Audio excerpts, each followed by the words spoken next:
The regular meeting of the City Commission for Tuesday, September 24th will come to order. Please silence your cell phones. City Clerk, if you would call the roll, please. Mayor Owen. Here. Vice Mayor Hartman. Here. Commissioner Colodi. Here. Commissioner Sachs. Here. Commissioner McGurk. Here. Thank you. All right, Police Department Chaplain Kelvin Davis will give the invocation. Please stand for that and remain standing for the Pledge of Allegiance afterwards.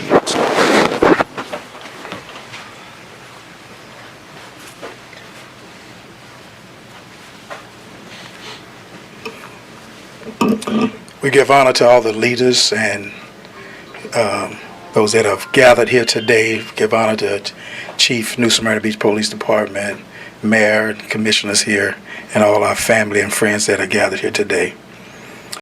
Let's bow our heads in prayer.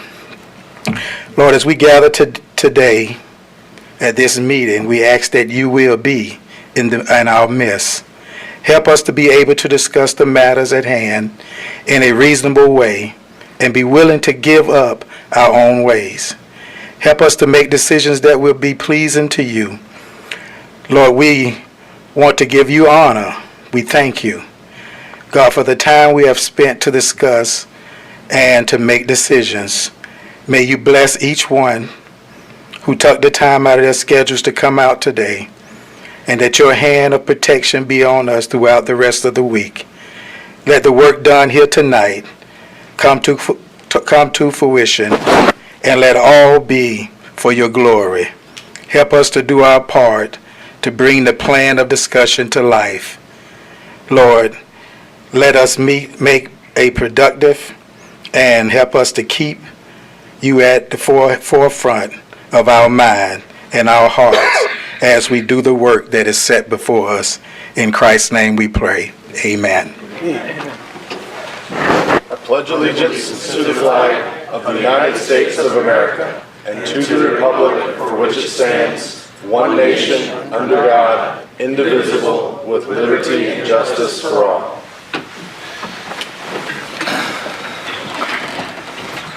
City Manager, changes to the agenda. Yes, sir. I have two items. Item 7A, and that is the discussion for possible formation of Sustainability Committee. That was an item that was brought up by Commissioner McGurk. He is not ready for it tonight, so we will move it to October 22nd meeting. Okay. The second item is item 10A, and that is to consider the reappointment and appointment of 3 members to the Animal Control Board to 2-year term to expire September 13, 2021. The city clerk needs to have some more time to formulate this item. Okay. Thank you. So that was items 7A and 10A that are pulled from this agenda. Did I get that right this time? Yes, sir. All right. Next item up, some recognition.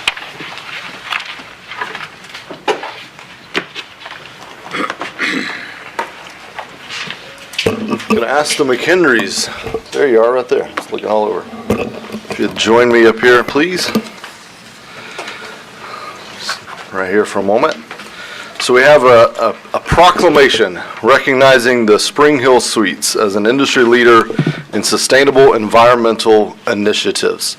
And the proclamation kind of covers it, but I encourage you all, and I'll give you a chance afterwards to talk about the event that's upcoming that you're hosting here in the community to celebrate this and introduce kind of this initiative to the rest of the community. But I'm so excited that we have so many business leaders that are stepping up voluntarily. This wasn't relegated. This wasn't anything the city did. This was business leaders stepping up voluntarily, acknowledging the great need to focus on the environment and coastal communities like this. So we appreciate it and wanted to acknowledge that. So the proclamation says, whereas the Blue Community Consortium provides an opportunity for coastal communities and businesses to declare their hard work protecting, enhancing, and restoring coastal environments, And whereas the oceans are under increasing threats from pollution and other global environmental stressors, the Blue community is responding to these threats with cleanup programs, ecosystem restorations, and supporting businesses and organizations who are initiating a sincere effort to do their part in making the surrounding community a better place. And whereas the Spring Hill and New Smyrna Beach received the Blue Community certification as an industry leader in sustainable environmental initiatives, and it's been recognized as one of the leading hotels worldwide for sustainability and environmental consciousness. And we have here as one of the leading, I learned since then, I believe it was the #1 in America and #2 in the world. I'm saying that right? All right. #1 in America and #2 in the world right here in New Smyrna Beach. Now therefore I, Russell, and Mayor of the City of New Smyrna Beach, do hereby recognize the Spring Hill Suites and owners Randy and Sherry McHenry for going above and beyond to keep New Smyrna Beach a beautiful place to reside and visit. And on a personal note, also wanted to acknowledge during the storm, I thought it was amazing what you all did for the community and your employees and giving them a place to come and stay during the storm and serve the community. And you kept some of the weather folks over here at the place as well. So again, thank you all. Thank you for what you do for the community. Do you want to share some of the details of what this means in the event that's upcoming? I know I'm putting you on the spot. Whoever wants to speak about that. Well, we just got an email from the director of the program, Dr. David Randall, who's the director of the Blue Community. They're working with the staff up at the United Nations, and he got a note from Senator Rick Scott's office. They're sending someone to one of their staff members with a letter of commendation, Chief of Staff.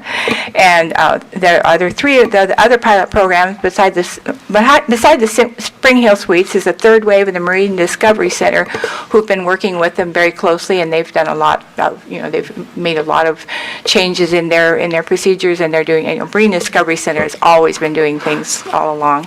And so we're very proud of that. We're very proud to have received this honor. We had an opportunity that I think other businesses did not have, in that we were building a new product. So from the very beginning, we started thinking about, well, how are we going to make this the right thing for the community? And we were happy to have been able to do that, and because we had a new product, we were able to do it. But our staff is wonderful. They're continuing in that. They're doing things that above and beyond. So we have a wonderful staff, and I think that the Marriott Corporation will also be attending. And what they're hoping is that they can get the entire Marriott product lines to participate in this program with them. And so worldwide, we may be the poster city for this this program, with all the local people involved in this. So thank you. One of the things that we feel good about is that the people from the United Nations are flying out from New York, and the governor's sending somebody up. We're having a meeting at the Brannon Center on the 2nd, which is Wednesday, the 2nd of October. We'll have refreshments at 6 o'clock. The mayor's going to be there and talk about some of the stuff. We want to get a lot of people in the city involved with helping our environment as well. I have invitations. It'll really be a party. Excellent. Thank you. All right. Thank you all. Let's grab a picture. And everyone is invited.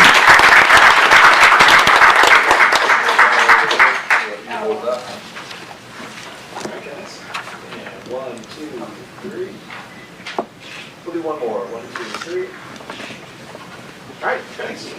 And Bill, when you share that, you can maybe put the details of this around the public. Yeah, awesome. Thank you. I hope there'll be something interesting here, and the mayor's going to speak.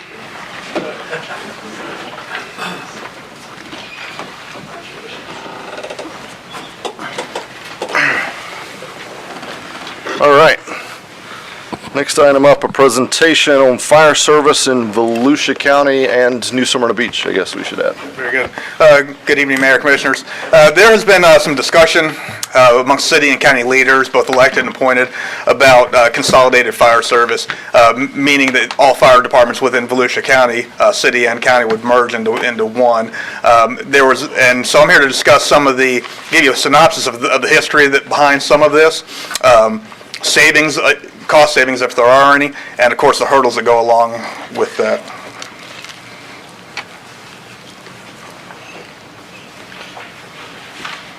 Kelly?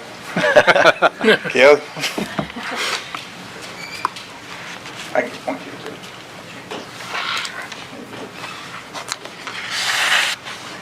Thank you. In 2010, there was a study that was commissioned by the the Civic League of Halifax, and what they were tasked to do was to find efficiencies, cost savings from the county-wide, fire services county-wide, county fire, municipal fire, and all the EMS services they provide. They found through their study that they produced 23 recommendations. Of those 23 recommendations, 13 have already been enacted in some fashion or another, not necessarily as a response to the study. A lot of those were already in place, or we were already working towards some of those initiatives.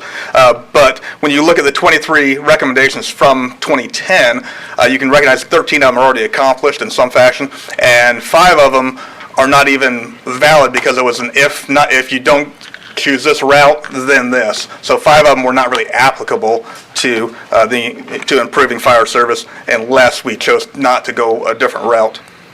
One of the dire predictions that came along with the study, however, was that the cost of fire service over an 8-year period, in 2010, the cost for countywide fire service was $85 million. The study showed that in 2018, it would be $164 million. The actual numbers in 2018 was 98 million, and that's for all fire services countywide. Some of the hypothetical outcomes of consolidation, merging all the fire departments together, are a reduced millage, reduced overhead staffing, better response due to jurisdictional issues, fewer fire stations, and better EMS service. I'm going to briefly touch on each one of those and where we stand with that. Volusia County Fire millage rate today is 4.0815 mil. If you make the assumption of a $228,000 home, which is what we average here in New Smyrna, according to the property appraiser, fire service for non-city residents of that house value is $693 per household per year. The equivalent fire millage for New Smyrna Beach Fire Department is 1.381. Assuming the same piece of property and house, the annual fee for that particular home would be $234. There's a difference in the staffing or the overhead management model between New Smyrna Fire Department and Volusia County Fire Department. Essentially, everything above the red line on both of those organizational charts demonstrates staff that we don't consider combat firefighters, either administrative staff, fire chiefs, deputy fire chiefs. In New Smyrna Beach, you'll notice there's 5. There's a chief, a deputy, some fire inspectors, and a administrative assistant.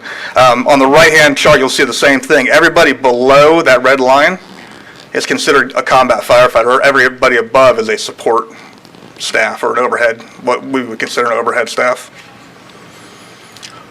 Some of the concerns that came about with the study was that we had jurisdictional boundaries, meaning that fire departments chose not to respond across city lines into the county area. That's not the case in 2019. In 2019, we have closest response agreements. Every emergency call that happens in Volusia County gets the closest piece of equipment, no matter who they're affiliated with. There are no jurisdictional boundaries for emergency calls in Volusia County today.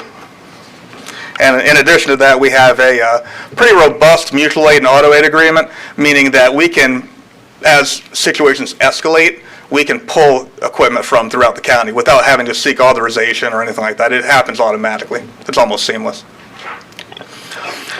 In 2005, the citizens of New Smyrna elected to support a general obligation bond. The bond was $18 million, and it was to fund the construction of 3 new firehouses and a police station. Those are all in place. They've already been constructed and are completed. That amount of effort on the part of the citizens of New Smyrna has put us in a position where we will not need to reconstruct or renovate a fire station for decades to come. EVAC ambulance, a brief history on that. We are in a position now where we are supplementing some of the services they provide. They're not capable of responding to the number of calls that are out there, not entirely because of anything they're doing. The demand for 911 service has really ramped up over the last few years nationwide.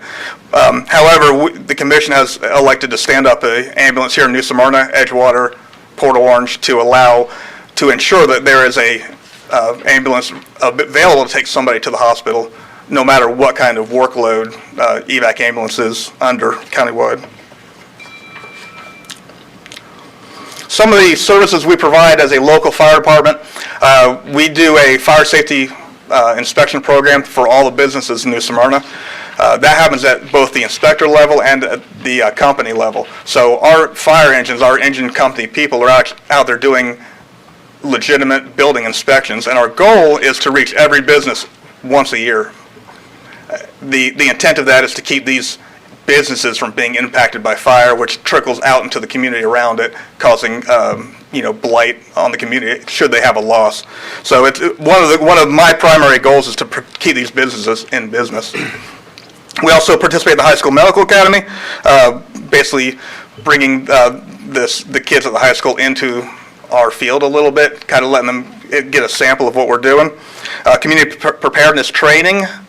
We go into other businesses at their request and provide them fire extinguisher demonstrations, CPR, first aid training, active shooter training if they request it, and emergency preparedness. And the last thing on the slide there is regulated burn permitting. A few commissioners are familiar with the last couple of years. We had quite a fight with Division of Forestry and Florida Forest Service trying to prevent some of the smoke pollution, dust pollution that is affiliated or associated with burning of land clearing debris because of development. We are the only city in Volusia County and Flagler and St. Johns County that handles burn permitting. All the rest of them are handled by the state of Florida.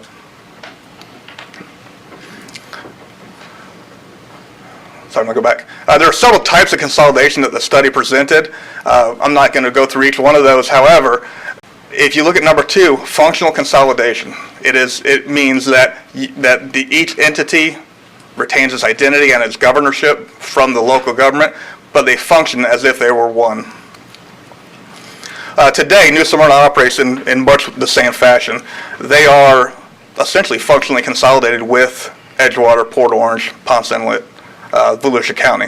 We partner in our response, we partner in our training, we partner in all those items. We borrow equipment from each other. If somebody has a catastrophic engine failure, we are able to loan equipment to them through this process. So today in 2019, we are essentially, I would assert, functionally consolidated. It also allows local direction and oversight of your fire department, the fire department that is here in New Smyrna. All right, and that was all I had for you gentlemen. We appreciate you, and as always, my staff is here to answer any questions you guys have. Awesome. Thank you for that presentation. I'll open it up in just a minute, so don't go anywhere. So, gentlemen, there's no decision to be made tonight. We don't have to litigate this fully tonight. However, this topic does keep coming up. I got a call from a reporter on it. I'm going on a radio show later this week. I'm sure it'll come up. It's come up at the elected officials roundtable. So I have always presented as, this is what my feelings are, but I would like to just maybe run down the line and get a sense of the commission's thoughts on this. I think I know what they are, but I'd like to just make sure that I know kind of what the voice of the commission is, so that as Kyle and I have to represent the city at these different things at the county level, we can speak with the authority of where we think this would land if it came before us. So, Mayor, if I just to add, interestingly, Chief Coffin was the public safety director for the county when this study was done. So he's here if you have any questions. I think he will probably enlighten you about some of the issues there. So. Okay. So this is all your fault? Is that what you're saying? All right. Comments on this, general thoughts, again, not making a decision, but Vice Mayor. I would be adamantly opposed to it. I think that once it goes to a countywide system, we've lost control. Yeah. And we can see that through the EMS system that the county has problems with dealing with that and trying to maintain that. They made promises earlier in the year, haven't followed through with some of those promises. So Okay. I think we just need to keep it in-house. Okay. Commissioner McGurk?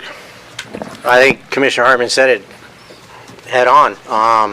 I think I point to the EMS system as a good example of my concern, and being able to control it and control our level of service to our citizens, I think, is very important, and I have a big concern moving to the consolidated services. Okay. Thank you, Mayor. Commissioner Sacks? I'm staunchly against consolidation. It's a threat to home rule, and I'm very proud of our fire department. I think our citizens are as well. They would hate to see a change. And what I know anecdotally from years ago, there was an attempt made. It did begin in Dade County to have consolidation. Cities soon left those consolidated agreements.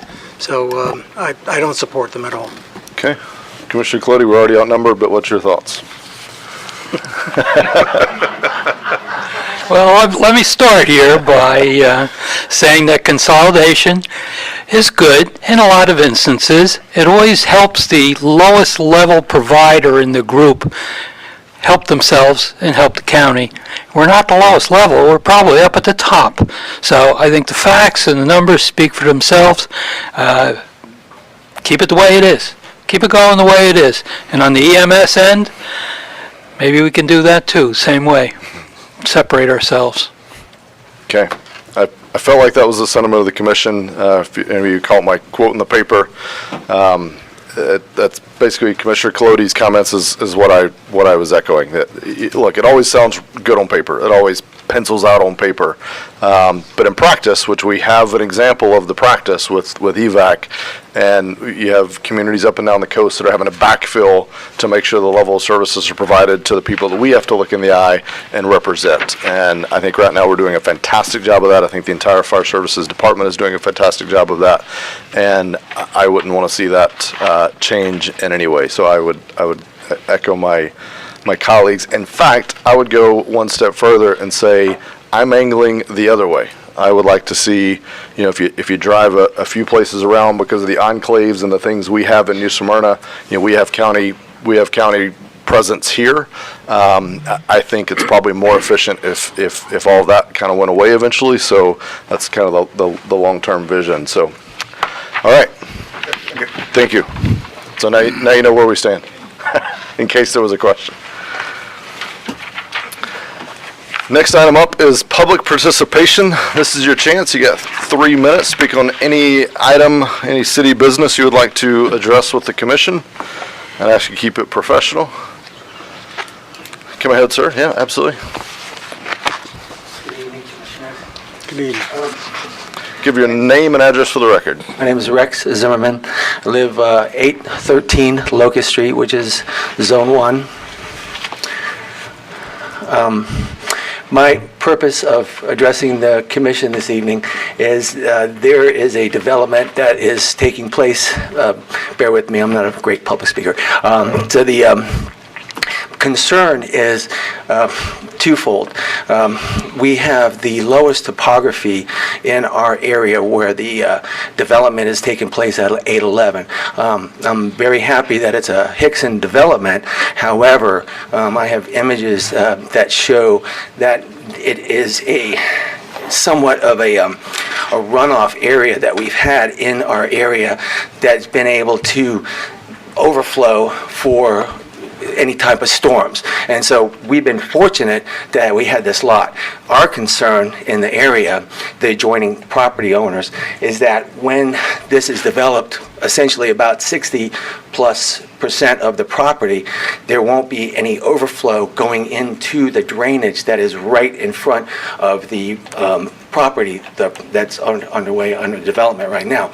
So the standard mitigation that is being proposed by the engineer, Kyle, that I've been interfacing with, is probably good for most properties. However, our concern in the area is that it's not going to be quite sufficient to handle the overflow, especially when power goes out. There's always pumps being put there, and we're grateful that the commission put in years ago the drainage in that area.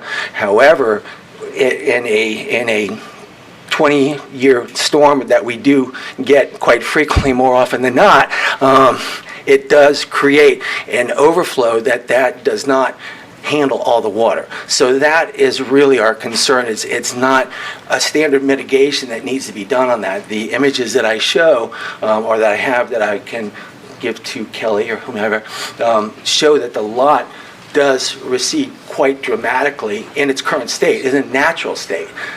Once it's developed, that's gone. And so now it's going to everybody else that has older properties in there. Even the newer Hickson homes are going to be susceptible to that as well. So that's pretty much my plea and request, that there is something of a swale that's almost circumventing the entire property. I don't know if that's feasible, but something more than status quo has to be done for that property. Okay. Any questions for me? So we'll ask Khaled, who also happens to be an engineer, can absolutely. follow up with you. We'll meet with you, Rick. Brian and I will meet with you. You said you've been talking to Kyle? Yes, sir. Okay. If you just give me your phone number, we'll give you a call. Absolutely. Fantastic. Thank you so much. All right, you can give it to Brian right there. Okay, thank you. All right. Thank you so much. Others that wanted to speak? Yes, ma'am, come in.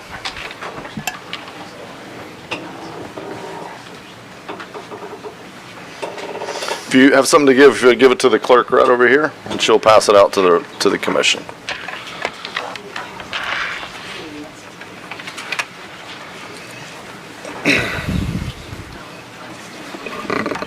Hello. My name is Sandy Landis, and I'm a resident of probably 48 years here. And I would just like to read you the portion, and I'm now sending around a petition that's signed by the community that I'm representing, and pictures.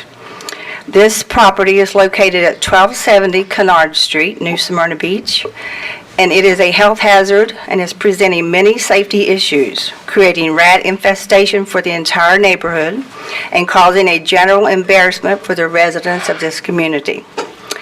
This property has no electricity, water, or sewer facilities. It has been occupied for well over a year, probably more like 3 years, in this condition with the city and county officials' awareness. The residents of this community have made numerous calls for many years and requests for help with no assistance being given. It is actually a junkyard which never diminishes, and truckloads of debris are brought in daily. The invading rats have caused collateral damage to many of the residents, including me, amounting to thousands of dollars. Air conditioning ducts are being damaged, wiring and automobiles are being destroyed, water sport equipment is being invaded, the water slides completely destroyed, internet wiring have been chewed up, and etc.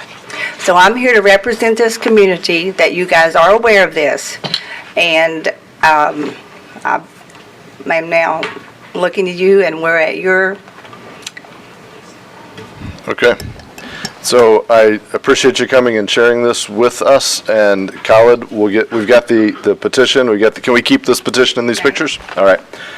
Somebody will reach out to you and look into this. Thank you. I'm sorry you're having to go through that. I'd just like to... Come ahead. If you come up to the mic, give your name and address.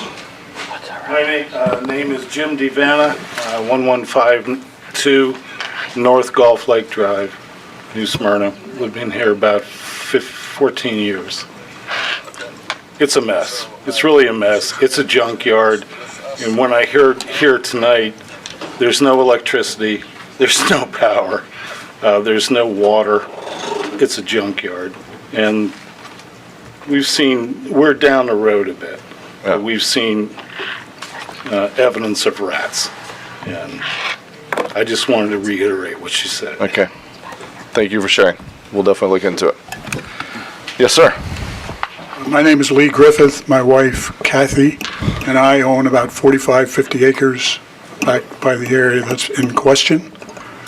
And I want to just add to the support of our good neighbor and friend for 15 years. And Sandy, I think it's been more like 5 to 7 years. It's been a long time, but I understand there's help on the way or assistance on the way. Carrie Avalon, our city attorney, has been involved in getting this corrected. Jason McGurk, one of our commissioners, has been involved. And I understand the county is cooperative now, so we have got a county and city opportunity to clear up this I would imagine every ordinance imaginable has been violated for the last 5 to 7 years, and some. Looks like it. Yes. So I want to thank you all in advance for your consideration and help and support on this. I think it would be obviously the right thing to do, and we're trying to work with the city in developing our properties back there and have a vested interest. And between Mr. Brown and the Landis here, we've got good neighbors and friends back in that part of the area, right off of Whispering Pines Boulevard across from where the baseball fields are. Yeah. And secondly, while I'm here, just ask for your support. We have our Chief Financial Officer here tonight and our Chief Executive Officer for the second reading of our 2020 budget, and appreciate your help and support for the UC. Absolutely. Thank you. Thank you. Any others? Yes, ma'am.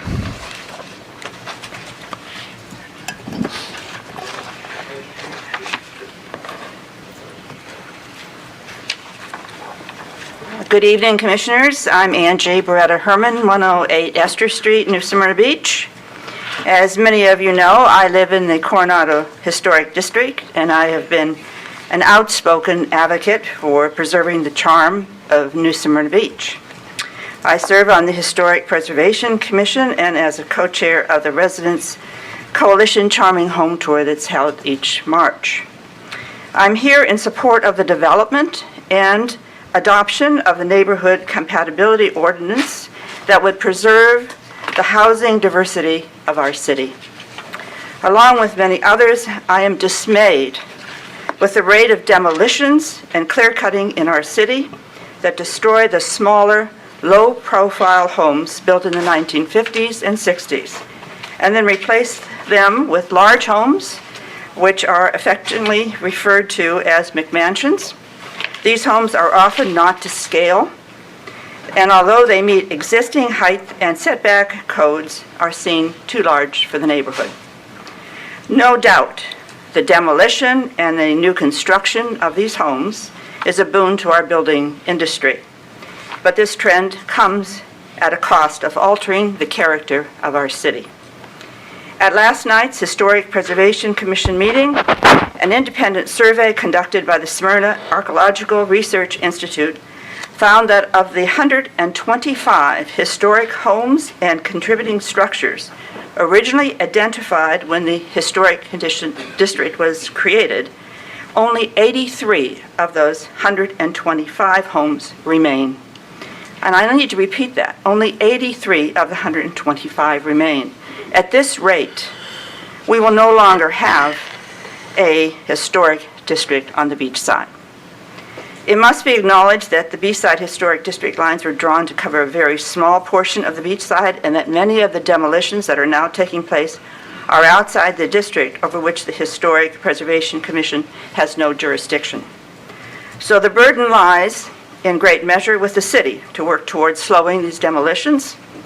The Neighborhood Compatibility Ordinance is one way of preserving the charming character of our city.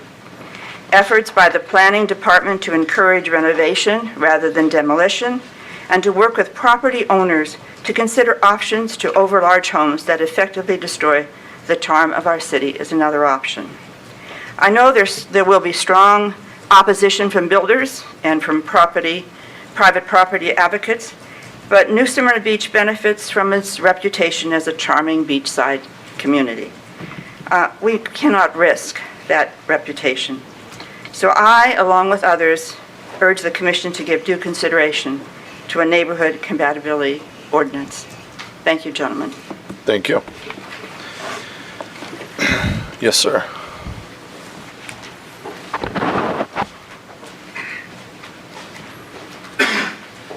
Hi, my name's Johnny Thompson, 107 D Street. I recently became aware of a couple of vacancies on the Golf Advisory Board. I've applied online. Just want to thank you for your consideration of joining that board. And the other thing, I've recently become aware that the board has only consisted of one non-member. I am not a member of the golf course, but for 10 years now, there's only been one non-member on the board, and I would like to offer to the commission the idea of maybe opening that up. There's a good amount of people in this town that aren't members of that golf course but have a lot a lot of history in this town, and they have a lot of, from the golf side, a lot of perspective that maybe it would be worth hearing and being part of a board, considering, from 10 years ago, there's a lot less members out of that golf course, and there's a lot of people like myself that have left for their own reasons. It would be worth maybe listening to some people who aren't members, because I think that their perspective is probably worth hearing, considering we're trying to get the place back to being profitable and gaining revenue as opposed to losing. So I appreciate your consideration, and hope to hear from you all soon. So, thank you. Excellent. Thank you. Any other members of the public wish to speak? Seeing none, we'll close public participation. So we had a couple, Kyle, that you're going to follow up on through that? Okay. And then, Brian, that one on the neighborhood compatibility, if you can just make a note of that when you're going over the LDR stuff, not this meeting, but at that future meeting, if you can just talk through that. Item 6, consent agenda. We have 11 items. Anybody wish to pull anything from consent agenda, Vice Mayor? No, I do not. Commissioner McGurk, Commissioner Sacks, anything from the consent to pull? If you'll go to Mike for a second and let me Mike, get anything my to pull? papers Commissioner in order. Clody? Letter B, as in Item boy. B is pulled. Mike Clody. Commissioner Sacks. Mr. Mayor, thank you for your patience. I have nothing. Okay. So I have a motion to approve the consent agenda, 10 items A through K, excluding item B. So moved. Second. City Clerk, if you'd call the roll, please. Commissioner Clody? Yes. Vice Mayor Hartman? Yes. Commissioner McGurk? Yes. Commissioner Sacks? Yes. Mayor Owen? Yes. Thank you. Commissioner Clody, item B. Item B is the award of a contract for playground improvement. 3 bids were received. They were very close. They were within 5% of each other. However, we chose to select the higher of the bids that came in, and I would like to hear how we arrived at that decision. I've reviewed everything on file. I know we have a procedure for it, but I think whenever we buy something, that's not the cheapest way to do it, that we should allow the public to hear our explanation. Commissioner Claudia, as I mentioned to you in my briefing, there is a criteria for this actual bids, and I think we talked about the criteria. I think you were in disagreement of the percentage on the actual bidding number. Typically what happened with these playground, it's very difficult to go in and just select the lowest bidder, because the different product they're providing is different, and the amount of different activities that within the playground, sometimes it's less than the other one. So it's very difficult to just gauge it on the price itself. Faith is here, and she will be probably to elaborate further on how they selected. They had a selection committee, by the way, based from staff. Right, this project was not a straight, just a competitive bid. This was a request for proposals. So we look at a number of categories, and I don't have it in front of me, and I'm sorry. We look at, for instance, the total fee proposal was worth 35 points for the actual cost of the playground. This is a CDBG funded project that already has funds identified from 2 fiscal years from other projects that were not done. So that we had a defined budget of $126,000. So we look at the overall play value of the playground with emphasis on the variety and the type of playground components, the aesthetic value, the durability of the equipment, the warranties offered. We compared all the warranties from the 3 companies, the project schedule of how quickly they could have it done, because there's a time frame for using the CDBG funds. And the committee included Irma, our new CDBG coordinator, myself, Michelle Valance, right? Do we have anything? The 3 of us. And I'm sorry? That was it. I'm sorry, but the 3 of us. They were very close in scores, but the whole project was not based just on price. There were a lot of other considerations. The aesthetic value, the way the plans looked. I have pictures of the one we're proposing, Right. but All right, thank I you. didn't bring all the others. I'm sorry. No, that's fine. I understand the process, and I think it was put to good use. I just believe that whenever we buy something that's not a low bid, that we explain it to the public so they understand, so I don't have to hear, or the commission, a year from now, why did you spend an extra $5,000 or $6,000? So I think it's very important that the public know that we have this process in place. I support it. Okay. Yeah. Not a problem. No, I think it's a well-made point, and to staff's point, there are times when we're going out to buy widgets, and you just find the cheapest. You go on Amazon and you find the cheapest provider of the widget. This isn't a widget. There's design element, there's aesthetics, there's warranty. We're not just buying the same thing from every provider. It's the whole component, so that brings all the other scoring into light. So The scores were all in the 90s, Yeah. high 90s, so they're Yeah. very close. okay. Do I have a motion on item B? I make a motion that it be approved. Second. City Clerk. Vice Mayor Hartman. Yes. Commissioner McGurk. Yes. Commissioner Sacks. Yes. Commissioner Colodi. Yes. Mayor Owen. Yes. Thank you. All right. All the consent agenda items have been approved. Item 7A was pulled, so we are on to item 8A. Ordinance number 64-19, the second reading of public hearing of an ordinance which, if adopted, would approve the annual budget of the Utilities Commission for the fiscal year October 1st. The city attorney will read the ordinance by title only. Ordinance number 6419, an ordinance adopting the annual budget for the Utilities Commission, City of New Smyrna Beach for fiscal year ending September 30th, 2020, providing for public hearing, providing for conflicting ordinances, providing for severability, and providing an effective date. Okay, is there a staff report, or is the UC going to provide a report, or are you going to? I was going to provide it, and Okay, if go ahead. the commission would like the UC to come up and expand additionally, they are here in the audience. All right, if we have questions, we'll tag you. Go Yes, ahead. sir. The New Smyrna Beach City Charter, Chapter 15, Section 217, requires that the City Commission approves the Utility Commission's UC annual budget. The UC is a part of the government of the City of New Smyrna Beach. The fiscal year 2019-2020 budget includes the combined systems of electric, water, and reclamation, debt service, and capital improvements. The UC's fiscal year 2019-2020 total budget is $70,485,688. The staff recommended motion is to approve second reading of ordinance number 64-19, the New Smyrna Beach Utilities Commission fiscal year 2019-2020 proposed annual budget. Okay. All right, this is a public hearing. We'll open the public hearing. Anybody wish to speak on this item only? Seeing none, we'll close the public hearing. Discussion by the commission. Any discussion, questions, comments? Mayor, make a motion to approve. Second. Okay. We have a motion and a second. Hearing no discussion. City Clerk, if you'd call the roll. Commissioner Sacks. Yes. Commissioner Colodi. Yes. Vice Mayor Hartman. Yes. Commissioner McGurk. Yes. Mayor Owen. Yes. Thank you. Ordinance 64-19 is adopted. Thank you to the partners at the UC. Good job.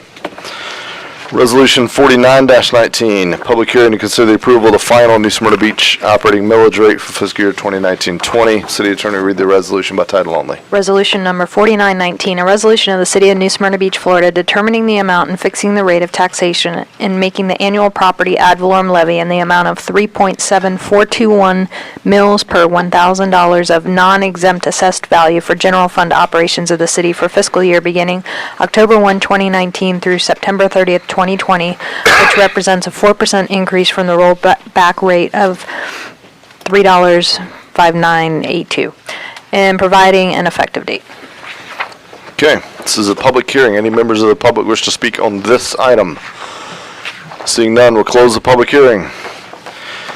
Is there a motion to adopt Resolution 49-19 as read? So moved. Second. Any discussion? Hearing none, City Clerk. Commissioner Colodi. No. Vice Mayor Hartman. Yes. Commissioner McGurk? Yes. Commissioner Sacks? Yes. Mayor Owen? Yes. Thank you. Mayor, there are some items I'm required to read as part of the Florida Statute 200 on this item, if Go I ahead. may. Sure. Okay. Sorry, I got ahead. Yes, sir. The city of New Smyrna Beach is the taxing authority. The current year taxable value for operating purposes is $4,138,457,174. 3.5982 is the rollback rate. The 3.7421 is the staff recommended millage rate. This increase covers the increased cost of operations and maintenance of the general fund and the requested capital improvement projects. The staff recommended millage represents a 4% increase over the rollback rate. Okay. Does that change any members of the public's opinion on speaking? Seeing none. Anything to add from commission? No. All right. Item C, Resolution 50-19. City Attorney, read the ordinance by title only. Resolution 5019, a resolution of the City of New Smyrna Beach, Florida, determining the amount and fixing the rate of taxation and making the annual property ad valorem levy in the amount of .2981 mils per $1,000 of non-exempt assessed value for INS 2005 voted debt service for fiscal year beginning October 1, 2019 through September 30th, 2020, and providing an effective date. Okay. But before John reads this, I know you probably have stuff to read on this as well. I just want to clarify for the public.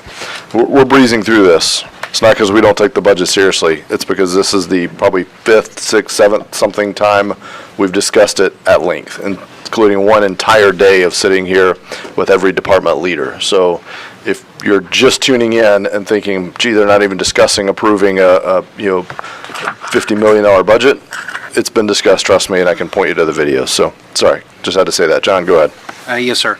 The City of New Smyrna Beach is the taxing authority. The current year taxable value for operating purposes is $4,138,457,174.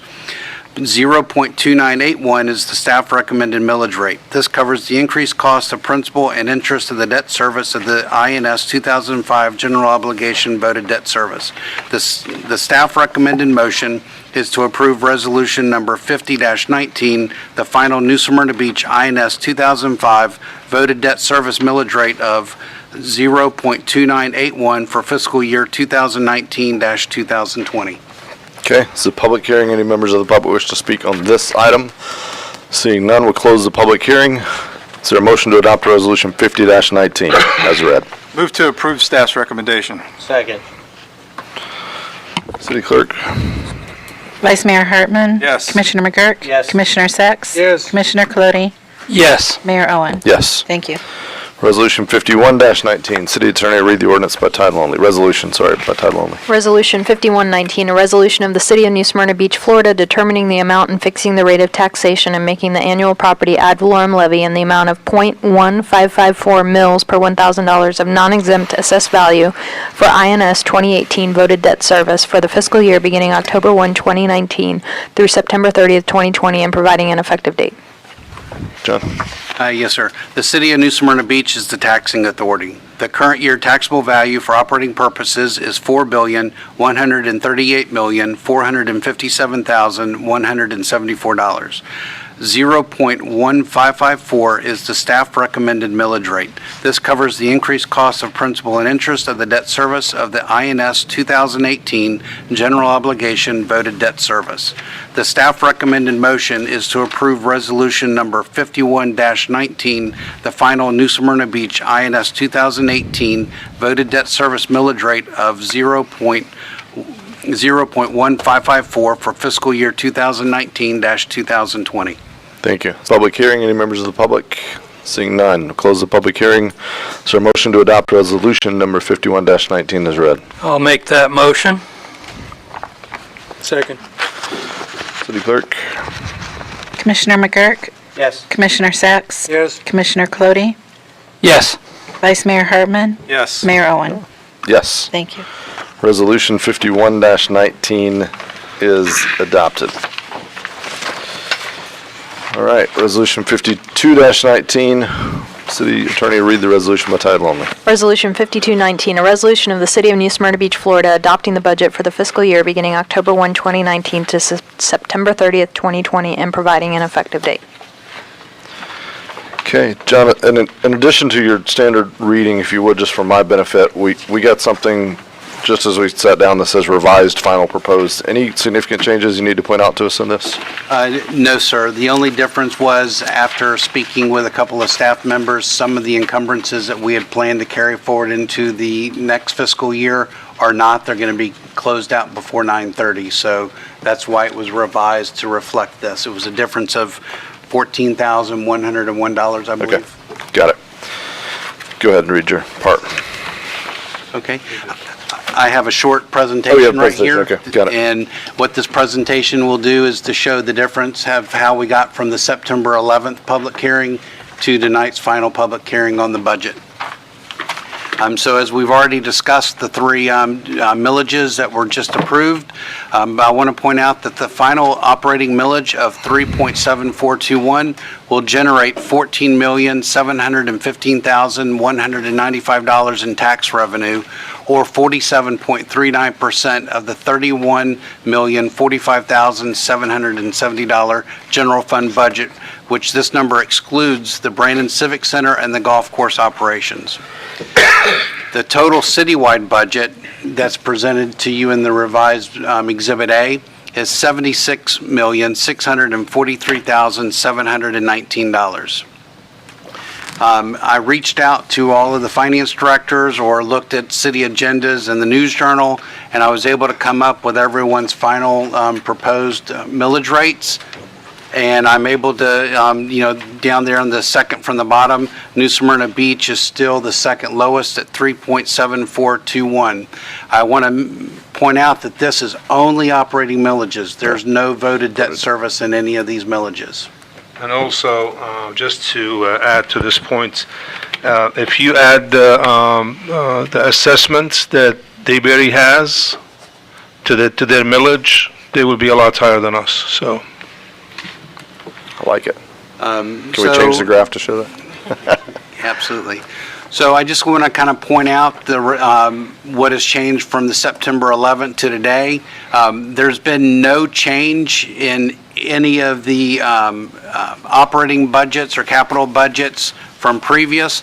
The only change from the first public hearing is project and encumbrance rollovers. So in years past, we would bring to you in either end of October, first part of November, a budget amendment for the current year already, carrying over all of the capital projects. We actually had a meeting with all the directors last week on the capital projects, and were able to make a very good estimate of what the project carry forwards were going to be. And the overall project carry forwards, as we will get over here, is $8,018,907.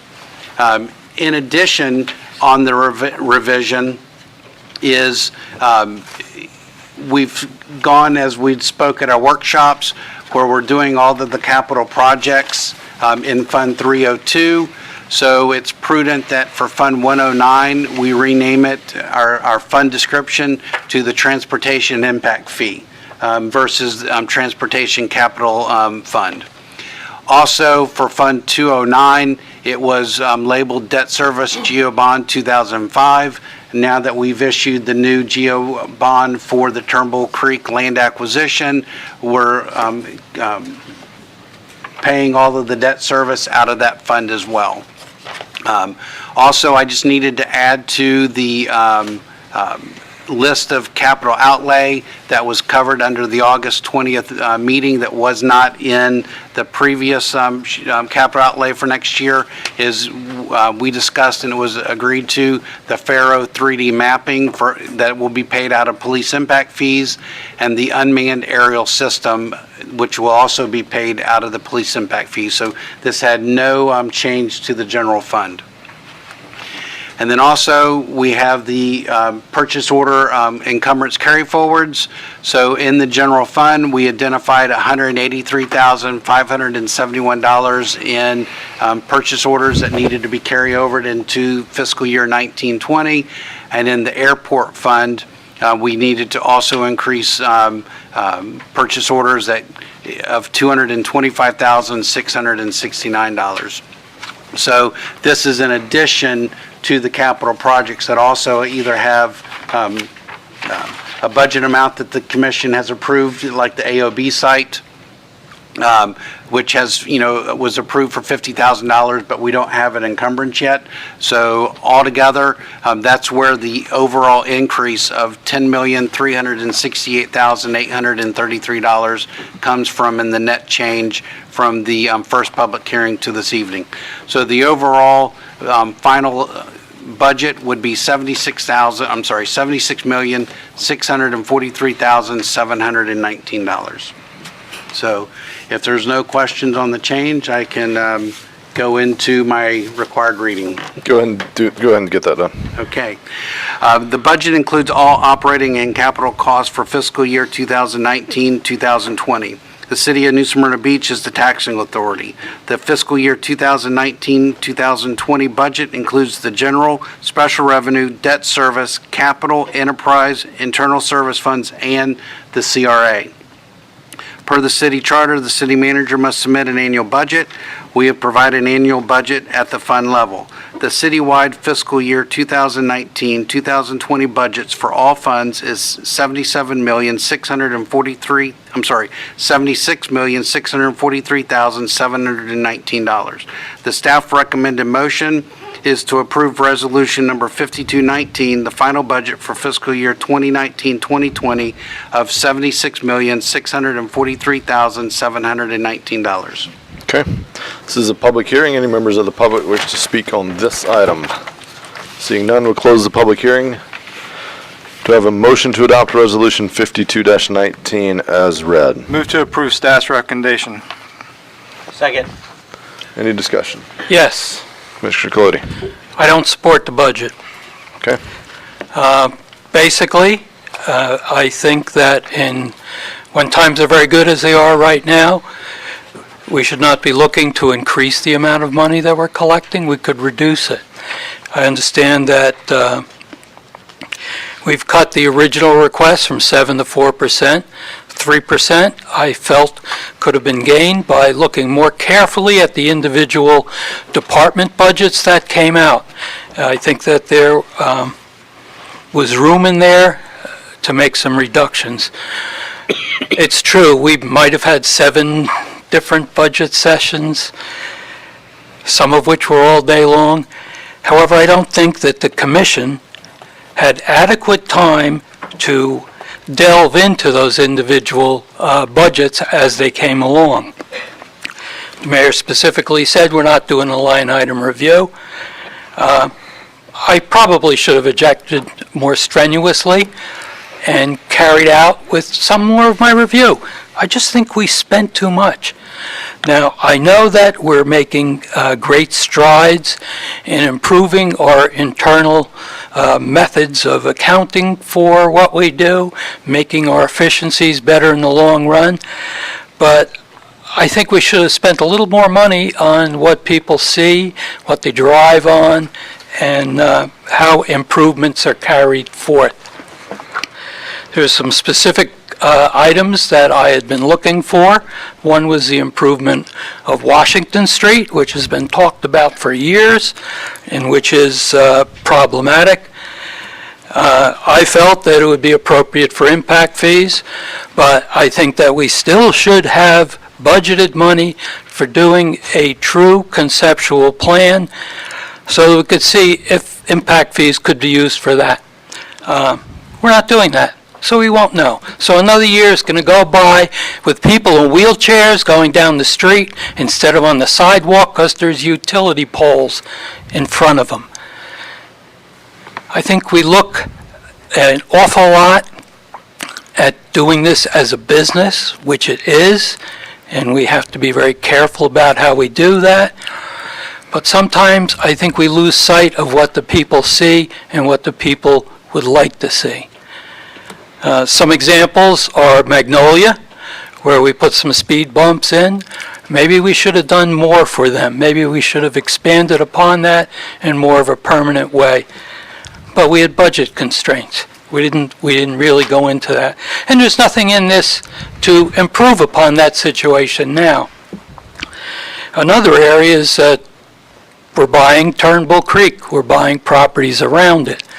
We really don't have any money in the budget for doing some improvements or doing some maintenance in that area. It's true, we have gotten back through a grant $3.5 million, I believe, from the state, which we can use for that purpose. But that program was set to purchase lands within that watershed. And every penny we take out of that fund for maintenance takes away another little piece of property that perhaps we could have bought. We should have looked into that a little better. I blame myself for not really pushing on these issues. Next year, this won't happen. I'm going to start in the beginning when we have our first review. I'm going to make many, many comments on our department's budget and where we're going. There's other items that I wanted looked into a little farther, such as at the sports complex for safer lighting and cheaper utility costs. We did a very cursory study that was performed by a supplier of equipment, but maybe we should have budgeted some money to do a real study to see how much we could save, how much safety we could make better. We didn't do it. These items were all bought up. I started with some of these back the first meeting that I was here, and I had no success. I'm looking forward to next year so I can perhaps correct some of those and move on. Okay. Could have saved a little more money and done a better job of it, which is why I will not support this. Okay. Other discussion? Mayor, I have 3 comments. Sure. If you'll notice the street resurfacing, we added another $450,000 to resurface our streets. We added another $200,000 for sidewalks over last year's budget. And if I remember right, I put a stop sign on Magnolia Street and you guys took it out. That was a $65 stop sign. That would have made a difference for Magnolia Street. That's all I got to say. Okay. Any other comments? Commissioner McGurk? Yeah, sure. Can Commissioner Colodi, I think that was very eloquent. Although I will remind you, you had 4 months to review the budgets, to look at it. You brought this up a few times, that you didn't like the budget. We asked you on a number of occasions to find where you would like to cut. You deferred that to staff. I understand. In politics, that's a usual kind of move. You were eloquent in the way you said it. I don't necessarily agree with how accurate you said it, because you have continued to want to spend money. At the same time, you are now proclaiming that you need to cut the budget. So as long as you're willing to not spend money, I certainly can work with you, and I look forward to working with you next year and cutting the budget. But I hope that you don't spend the next year coming to this meeting wanting to spend money. Thank you. If I might respond. Hang on, Commissioner Sachs hasn't had a chance to discuss on this item yet. Sure, and I'll try to be brief. I initially joined Commissioner Colodi in his request for a 3% over rollback. And I asked Mr. McKinney what the difference in cost was. I think it was about $140,000. Nothing to sneeze at. But at the same time, I was, look, let's face it, I've been with this city commission, thank you, sir, for almost 5 years, and quite often we do raise your taxes. It's unfortunate. I don't think any of us wish to do that. But to maintain a quality of life in our city, sometimes we have to do that. In this new budget for 1920, there are some major improvements for safety and environment. And at this point, I was comfortable enough to go with that 4% over. We're helping to fund a better city because of it, and I hope to join Commissioner Colodi next year, and maybe Commissioner McGurk, and we could all find a way to save some money and still provide the excellent service that we're doing now. Thanks. Commissioner Clody, you're going to get a chance to respond. John, while he's doing that, though, what was last year's city operating millage? So the number that is now 3.7421, if you'll just get that number for me while he's talking, and then I will come back to you. Go ahead, Commissioner Clody. I would just like to point out, I'm not cutting the budget, I'm cutting the proposed budget. We're spending millions more than we have in the past. We're exceeding the cost of living in our increase. We can live more economically, and we're not doing that. And this is not a political statement I'm making. I'm not running for anything. For you to say that, it's totally beyond me. Well, I'll add this. We have been and currently are going to maintain the second lowest millage in the entire county. We are incredibly fiscally responsible in this city. We have been and we will continue to be. And the reason I say this must be a political stunt is because while you claim we need to reduce the budget, you continue to spend money. So I look forward to a year's worth of discussion. I think we'll have a good time doing it. All right. Thank you, Mayor. What was that number last year? Yes, sir. It was 3.8416. Okay. So just to bring this to a close, we had a motion and a second. To bring it to a close, last year's operating millage, city operating millage was 3.8416 per thousand. This year, that number, city clerk, if you'd go back 2 slides. 3.7421. I got it. Just go back 2 slides. I just want this left there. So that number that's at the top that is this year 3.7421 was last year 8. So this year is lower than last year. Okay. Mr. Mayor, last comments. All right. What's the comparison for our total budget this year and the proposed for next year? Dollar amounts. So the difference is, Commissioner, How much more are we spending this year? I'm going to redeem proposed my instead of time. last year? I'm going to redeem my time. The difference is we also have more people and houses and rooftops and businesses and street miles and everything else to serve. So I think that's a deeper discussion that we can have for the next year. But I just want to point out that for the average citizen, the operating millage we're charging this year is lower than we did last year. And in fact, I believe a slide in a previous presentation showed that for the average home value, their property their general fund taxes, not citizen voted debt that was passed by 75% of the population, but their voted the general fund revenue that we control for the average home in this city was going down this year by $30 or so, $36 I think it was. So I hear you. Yes, we're collecting more overall. I think we're putting that to good use. A few of those things were pointed out by my colleagues. A couple of more that weren't pointed out are some dramatic improvements in technology, especially in the building department, that will greatly reduce some of the wait times that citizens and businesses are experiencing with the permitting process, improving other technology upgrades that are so far overdue it's not even funny. I think we're putting it to good use, and I think it's the right thing to do. I'd also point out the sports complex project. I think everyone up here supported. That, to me, hasn't died. I sent an email 2 days ago to city manager about that. I think those are great projects. My idea on that, a couple of things. One is I'm looking for donors. I'd love to try to raise the money. I could see it being the new Smyrna Chevy sports complex if you want to put a couple million in for us to put some turf and LED lights. Not putting you on the spot for that. He's not smiling. So, I know he's not. He's not smiling at all. I would love to see us get some sponsors for that. That doesn't all have to come out of citizen dollars.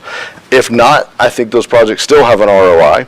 So the sports complex projects are not put on ice just because they didn't get put in this budget. We can come back at any time, as we do all throughout the year, and adjust and amend this budget. And the last thing I'd say is on the instructions given at the all-day meeting. We barely finished by 3 or 4 o'clock as it was. We didn't have time to go line by line, but the rest of those instructions, not verbatim, but the rest of those instructions were, you are more than welcome to discuss directly with staff, as many of us did, specific line items and specific questions in specific departments. I know I brought several up to staff. So a hearty discussion, one that I'm sure will proceed. Sure. Couple of questions? No, I called the question. Oh, I thought you said a couple of questions. Sorry. Nope, call the question. Okay, we had a motion and a second. City Clerk, if you'd call the roll, please.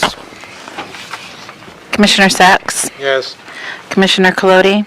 No. Vice Mayor Hartman? Yes. Commissioner McGurk? Yes. Mayor Owen? Yes. Thank you. Resolution 5219 is adopted. Ordinance number 5219. Conduct the second reading, which if adopted would amend the future land use of approximately 30.8 acres of annexed property located at 3075 Turnbull Bay Road. City Attorney, read the ordinance by title only. Ordinance number 5219, an ordinance amending the City of New Smyrna Beach Comprehensive Plan, changing the future land use designation of 30.9 plus or minus acres located at the northeast corner of Martins Dairy Road and Turnbull Bay Road from county rural to city rural, providing for amendment of the associated comprehensive plan maps, providing for required transmittals, providing for public hearings, providing for conflicting ordinances, and providing an effective date. Okay, staff report. Brian? Just a brief overview, Mayor. Do we need to do a swearing in on this one? Nope. Legislative. Have it. This is a request for a comprehensive plan amendment to change the future land use and rezoning of a 31-acre property at 3075 Turnbull Bay Road, cited the approved Turnbull Crossing subdivision. The future land use is proposed to change from Volusia County designation of rural to city future land use of rural also. Brian, let me stop you for a second. Are we doing both at the same time? That's what we have been doing. I need to read the next one as well. Okay. Okay. Yes, I was intending And to. swear you in, so you're right. All right, yeah, let's just do that. It'll be faster. Ordinance number 5319, an ordinance of the City of New Smyrna Beach rezoning 30.9 plus or minus acres of land located at the northeast corner of Martins Dairy Road and Turnbull Bay Road from County RRA Rural Residential Airport to City REA Residential Estate Airport, providing for conflicting ordinances, providing for severability, and providing an effective date. Do you swear or affirm that the evidence you're about to give will be the truth, the whole truth, and nothing but the truth? I do. Thank you. Okay, if you'd give your full name, education, and professional background, please. Brian Scott Fields, Bachelor's of Science in Civil Engineering from the University of Maryland, Master's in Business Administration from the University of Florida. My position here is the Director of Development Services and Coastal Environmental Resiliency. I'm a registered professional engineer in the state of Florida with 24 years of experience in land development, engineering, planning, permitting, and related services. Okay, does any member of the audience or commission wish to question Mr. Fields on his professional qualifications?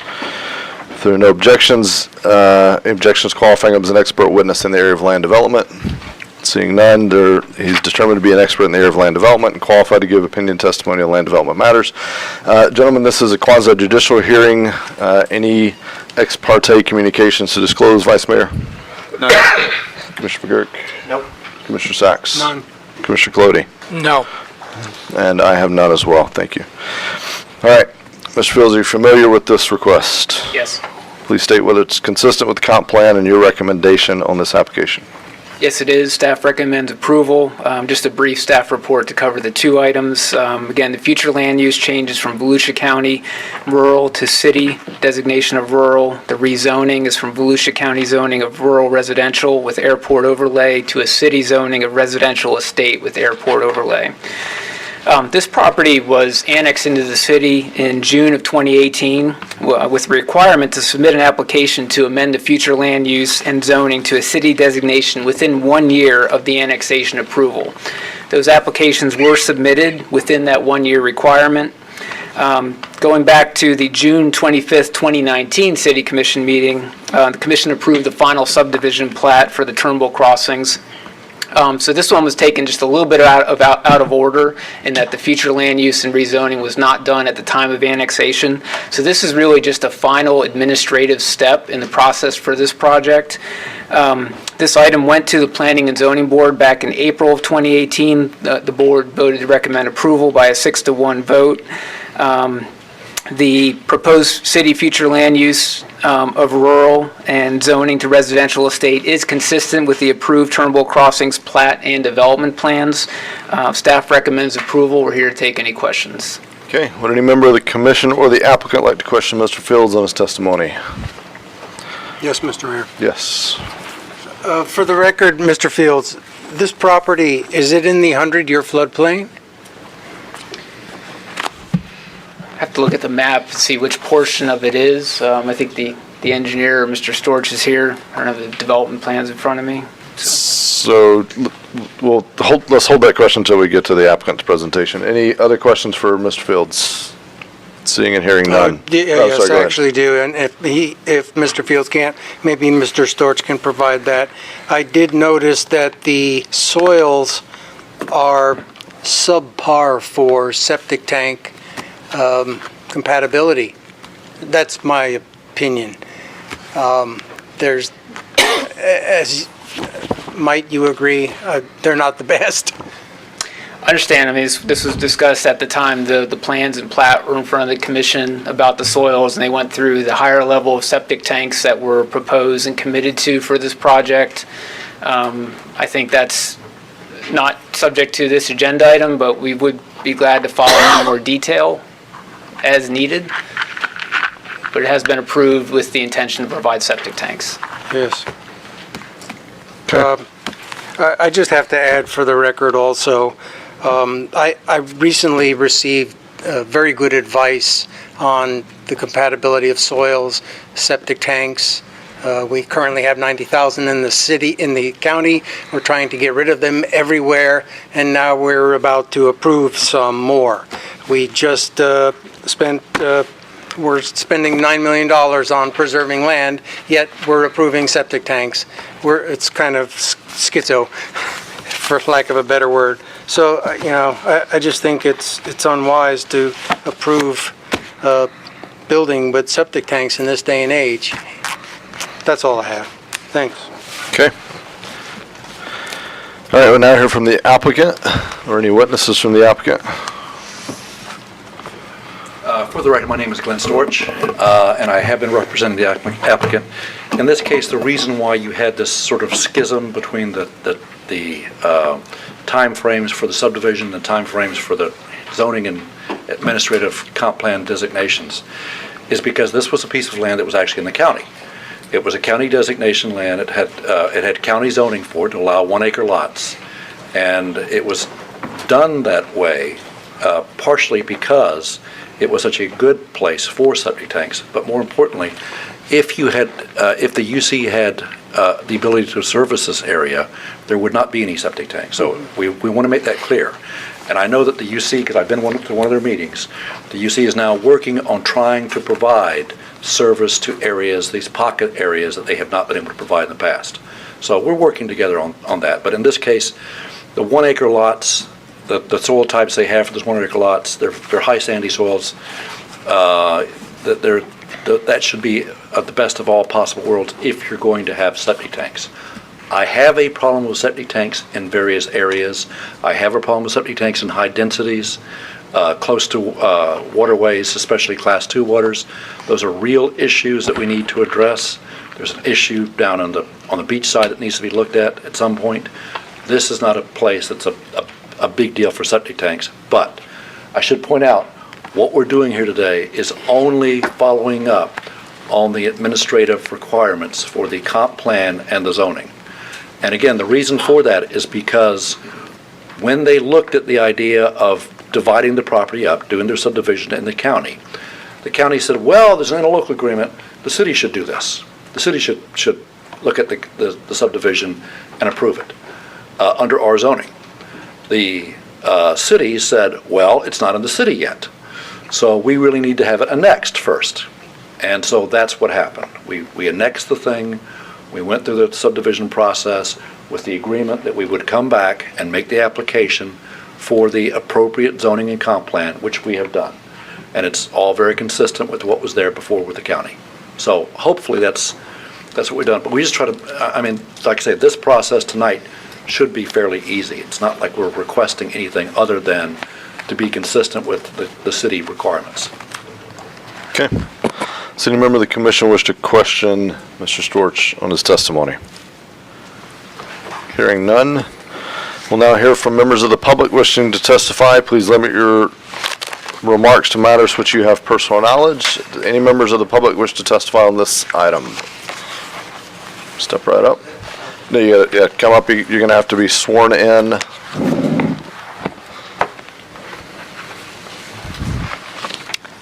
Steve Van Ness, 2251 Branchwood Drive. Do you swear or affirm that the evidence you're about to give will be the truth, the whole truth, and nothing but the truth? Yeah. Thank you. I just have a question about if the county had approved 1 acre lots. Has that changed? Same 1 acre lots. Same 1 acre lots? That's all I wanted to know. Okay. Any other members of the public wish to speak or testify on this item? Seeing none, we'll close that. Any member of the commission or the applicant, any closing remarks from the city or the applicant? Just to point out that even, again, if the commissioners did not want to approve the development plans that previously came before you, that to this particular item, it would be unusual to bring in a subdivision and not assign it a city future land use and a city zoning designation. That is the subject of this item. Yeah. Okay. All right. Applicant, have anything further to add? All right. The public hearing is closed. We'll now consider this as our motion to approve ordinance 53-19. 52, start with 52. 52-19. Move to approve. Second. Any other discussion? City clerk, if you'd call the roll, please. Commissioner Colodi, Yes. Vice Mayor Hartman, Yes. Commissioner McGurk, Yes. Commissioner Sacks, No. Mayor Owen. Yes. Thank you. Okay. Is there a motion to approve ordinance 53-19? Second. Okay. One discussion point I had, just real quick on that one. Carrie, if you would. I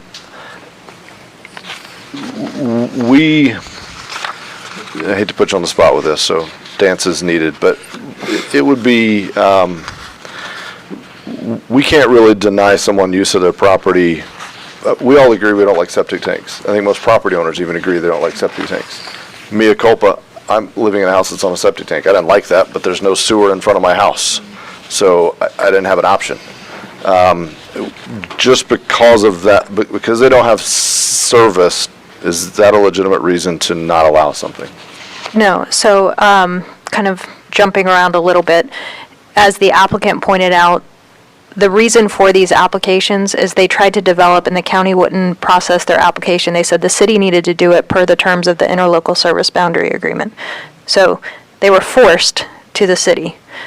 So that development approval already happened when they came through the first time back in June. Yeah. Second, you just approved the future land use. You now need a zoning category that's consistent with our future land use. So now you have city land use and county zoning. Yeah. So you need. Yeah, I get the pause, but I know a pause between 52 and 53. I just wanted to clarify kind of the whole concept that we all like the septic tank provision, but right, and it's not. as the applicant pointed out, they didn't have the ability to put the lines in. There's no service out there, so. Yeah, I mean, that's the issue, is if you don't have service, the applicant can't necessarily control that, the UC does, so. All right, we had a motion and a second on that item. City Clerk, if you'd call the roll, please. Vice Mayor Hartman, Yes. Commissioner McGurk. Yes. Commissioner Sacks, No. Commissioner Colodi, Yes. Mayor Owen. Yes, Thank you. ordinance 5319 is approved. Item H, ordinance 63-19, conduct the second reading and quasi-judicial public hearing of an ordinance which would rezone 5.4 acres of property for the expansion of the dealership of our Monday Night Football star, Jack Holcomb. Ordinance number 6319, an ordinance rezoning 5.4 plus or minus acres of land generally located at the northeast corner of State Road 44 and Glencoe Road from A3C2 Transitional Agriculture to PUD Planned Unit Development, amending the Master Development Agreement for New Smyrna Chevrolet to add the additional land and make associated revisions, authorizing the mayor to execute the First Amendment to the Master Development Agreement for New Smyrna Chevrolet, providing for conflicting ordinances, providing for severability, and providing an effective date.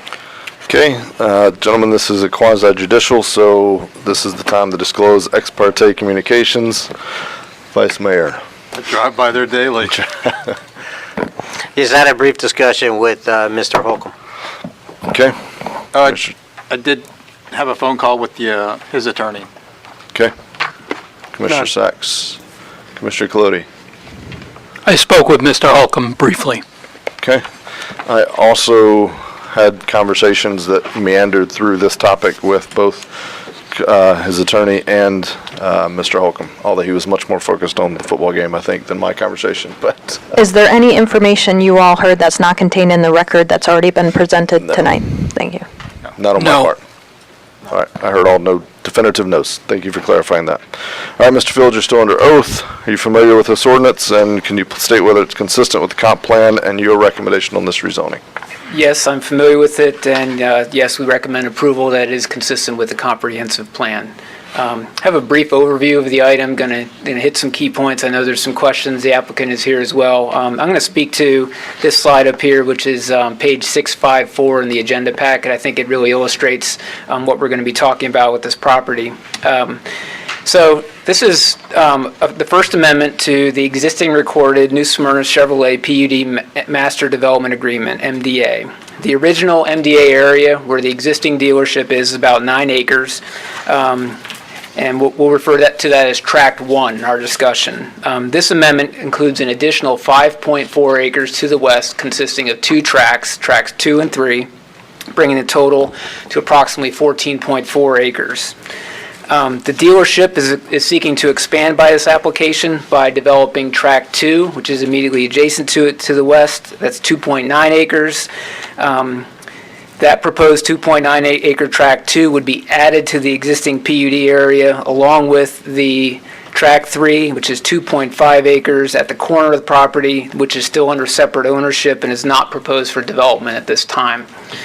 So development of both of these tracts will require site plan review and approvals. Tracts 2 and 3 must stand on their own and meet all applicable permitting requirements, including stormwater and any required wetland mitigation.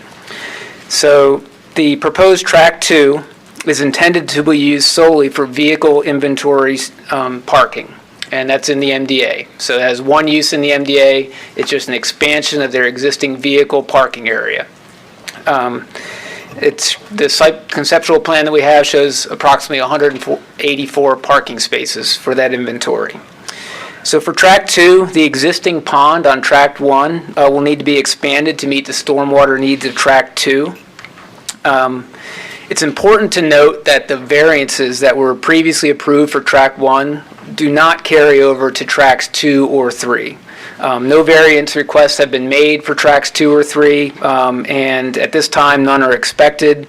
Those developments will need to meet the current requirements of the MDA and our land development regulations. So that proposed Tract 3, again, Tract 3 is a corner piece, undeveloped, no plans at this time. It's proposed, it'd be subject to the proposed MDA text revisions, and those details are listed in the staff report. I'm not going to go through them line by line. The 2 new tracts, again, Tracts 2 and 3, are required to be developed in accordance with the corridor overlay zone regulations. And what that consists of is there's a 25-foot utility easement, and then beyond that is a 50-foot landscape buffer. So you have a total of a 75-foot setback before any buildings can occur.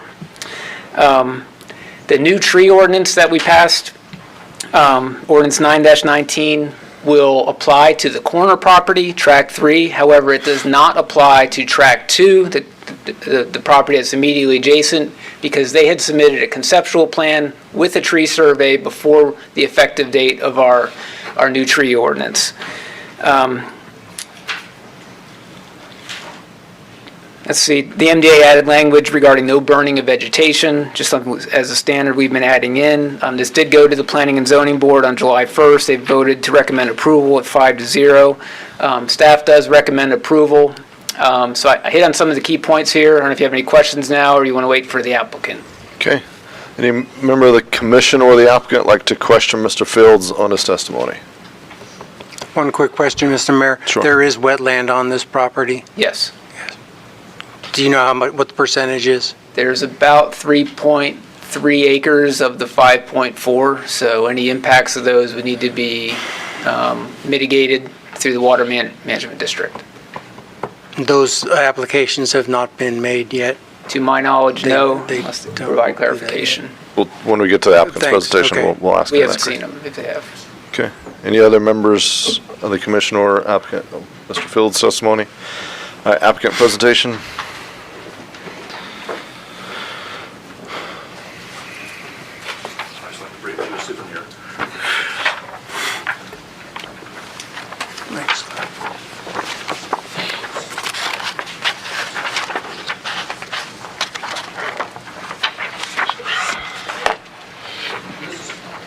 because your screen is so small. All right. For the record, my name is Glenn Storch, and so this is one of those things where we should be celebrating two things. We should be celebrating the fact that we have an employer and local business able to expand fairly recently after they were able to build their facility. So that's a great thing, that we're doing that well. Secondly, we should also be celebrating the fact that this is the first time that I'm aware of that we are actually utilizing the new buffer requirements that were put into place along State Road 44, where you have this now 75 feet for this entire project. So both those things are good in this particular case. You can see how difficult that is going to be, though, and as time goes on, because that's a lot of land that is being taken up for buffer and for UC easements along that frontage. Now, let me start with this is, again, the original PUD was about 9 acres, and we're adding another 5.3 to it. 3.5 acres of it's going to be the Chevy dealership expansion. The amendment itself is to a existing zoning designation that is inconsistent with your PUD, with your comp plan. So in other words, you have a comp plan right now. It's a 44, State Road 44 PUD comp plan, and that provides that you're supposed to then be consistent with it. It's for commercial and for high-density uses, et cetera. It does not necessarily allow for ag. So that ag designation on there was just a holding pattern until someone came in and asked for an amendment consistent with the requirements. When you do that, you're also required to do it as a PUD, with a master development agreement consistent with the terms. And in this case, that's exactly what we've done. Now, as staff has indicated in their staff report, the present zoning is inconsistent. The proposed zoning is consistent with your comprehensive plan. So that's the first hurdle to overcome from a constitutional standpoint. Secondly, and I don't know where we are on this, but that's okay. I want to make sure that you understand that everything right now on what we're proposing is not only 100% consistent with the comprehensive plan, it's consistent with your requirements for your PUDs. It is also consistent with your LDC, with your land development code. So in this particular case, there is not a single variance requested as part of this proposal. And maybe it's because we're not having to do a structure on this site, but there are no requirements whatsoever, so we totally meet every single requirement that you have under the ordinance. And again, I'm sure that's one of the reasons why your staff has recommended approval on this. Go one more slide. We're one behind. There you go. That's okay. This is the one I want to show. This is sort of an interesting one. So it wasn't that long ago that we did the PUD for the Chevy dealership. And if you'll note here, we were required to build a service road that would go to the west, that would attach to the western property. All right? I can't use that service road now because that service road goes right into the proposed buffer area under your new ordinance. So that's how things have changed this quickly. Because, again, initially, the idea was that service road was supposed to be to the west and provide service to the adjoining properties. That's not happening. And again, fortunately, because Jack is able to expand and because his business is doing well. That's a good thing. So, but I will tell you that that's sort of sticks in your craw when you actually had to pay for that money to build that service road you can't use now. Next. So, as you know, this project has been under design, and we've been working together with the staff for about a year on this. And so it was vested prior to the, as Brian indicated, prior to the tree or the wetland ordinances came about. So we're doing it under the old existing ordinance. It may be one of the reasons why you're seeing sweet gum listed as a specimen tree, because it's under the old ordinance as opposed to the new ordinance. The new ordinance does not encourage preservation of sweet gum trees. which I will tell you, since one of mine fell during the last hurricane, not a big fan. You could have sneezed on it and it would have fallen also. That's right.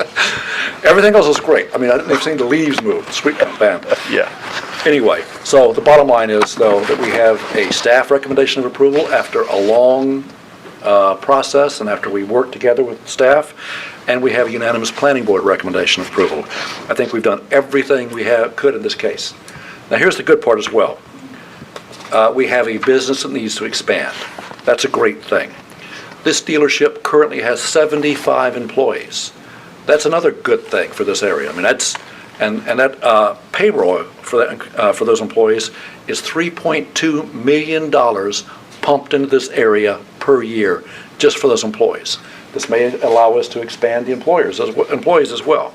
$81 million in sales, $133,000 paid in ad valorem just for the existing part of this. That's a good thing for this community, and it's a good thing for what you are able to do with that tax money down the road. It also, again, creates this development envelope for that other phase, that phase 3. So everyone understands that that's the area that is now preserved. This is the area that you can build in, and these are the uses that you can have in it. So we try to narrow down what can be done with the rest of the site. I think we've done a good job with that, and thank you for staff for those comments and the changes we've made. The standard of review, that's pretty typical. As long as we have met all the criteria for your standards, for your PUD, for your comp plan, for the land development code, it then shifts the burden of proof to someone else to determine why we are not entitled to this zoning. But I haven't heard anyone say that we're not entitled to it. I've only heard people say, the staff and the planning board say, this is a good thing. Next. Again, we're not showing any inconsistency, and we have agreed to all conditions and stipulations requested by staff and make sure that this is something we can all be happy with. Again, I know that we're happy that we're able to expand. It's a good thing. So, in conclusion, I was asked to keep it simple, and I think I've done that. A master development agreement is required, a PUD is required for any development on the site. That's what we provided to you in working with staff. 2, it's consistent with the city comprehensive plan, the PUD, and the land development code requirements. No variances or waivers are requested. We've stipulated to all the conditions that staff gave us as we were going through this process, and the staff and planning board recommend approval. Can we give you anything more than that? Let's find out. Does any member of the commission wish to question the witness? Yes. Any questions for the witness? I had a couple. I'll wait because I don't know if they're for staff or the witness. So we'll now hear from members of the public. Anybody wish to testify on this item? Seeing none, we'll close the public hearing, or we'll close the public participation segment. Okay, now any closing remarks from the city and the applicant? Brian, any closing remarks? Any closing remarks? So go ahead. If there's any questions at all, we have our entire team here, so just let me. I had just a couple too. On the third track, I noticed there was so one of the things I like about this is there's no curb cut on 44, which you failed to mention. I'm surprised, but there's no curb cut on 44, which is a great thing. So I noticed there was one on that third track.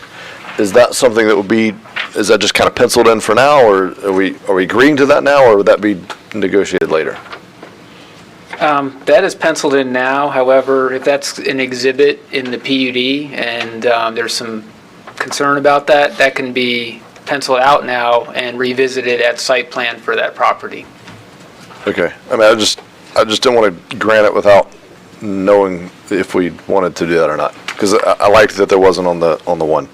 We'll see what the rest of the commission says on that. And then the sidewalk, I know there's a great sidewalk that runs in front of that property. It's slowly but surely working its way out to the west. Will the sidewalk run through this property as well, or no? Through the Through the parcel 2 that we're about to build? Yes. Okay, The- that same Talking about the sidewalk? sidewalk along 44? Yes. Yes, that would be extended. That'll be All extended. the way to Glencoe. No, that is in the right-of-way as shown in this exhibit. Okay. Got it. Okay. Those are my questions. Any other questions on this item? Yes, Mr. Mayor. Yes. Brian, Use that mic in about here.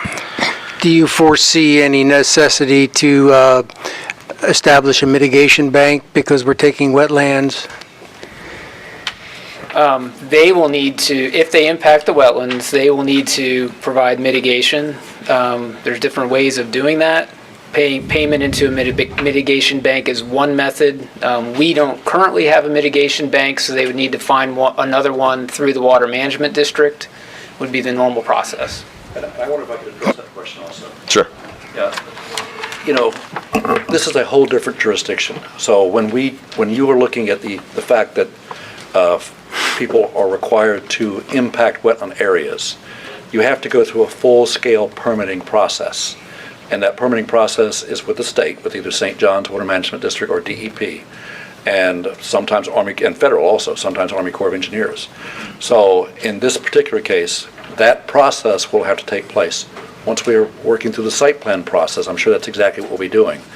And so they'll work with us as far as how to mitigate, what's the best appropriate method, if you have to go to a mitigation bank, where that would be, how we do it. But yes, those are processes that are state and federal, and I don't think you have a permitting process yourself. Is that right? That's what I thought. Do not. Thanks. You're welcome.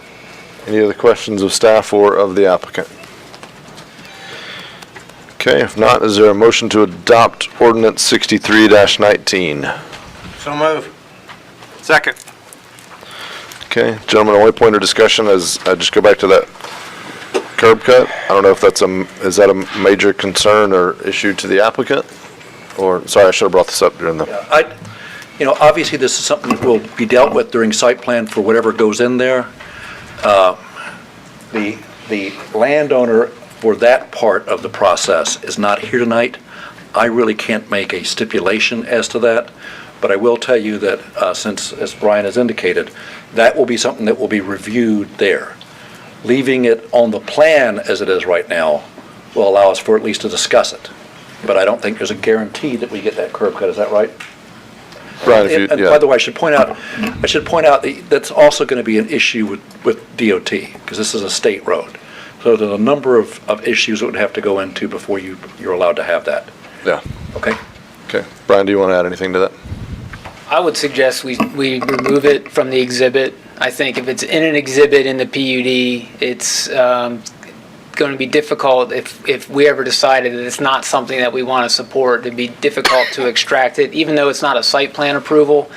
By removing it from just the PUD conceptual plan, it by no means removes that option from being added in. However, it would just be part of the site plan approval. And I'll be totally candid, I didn't see it until right now because I was kind of focused on the parcel we were talking about, so it just kind of jumped out at me because I remember the comment was made about the no curb cut on the one parcel, so it jumped out at me. So I don't know whether I support it or not. I just think it merits further discussion when we talk about that parcel. So It's hard to say without knowing what that development is. It's a one-way Exactly. in. It's just an unusual, long, one-way driveway that we'd like to avoid if possible, just for curb cuts. So I would recommend we strike that from the exhibits and visit at a later date. Okay.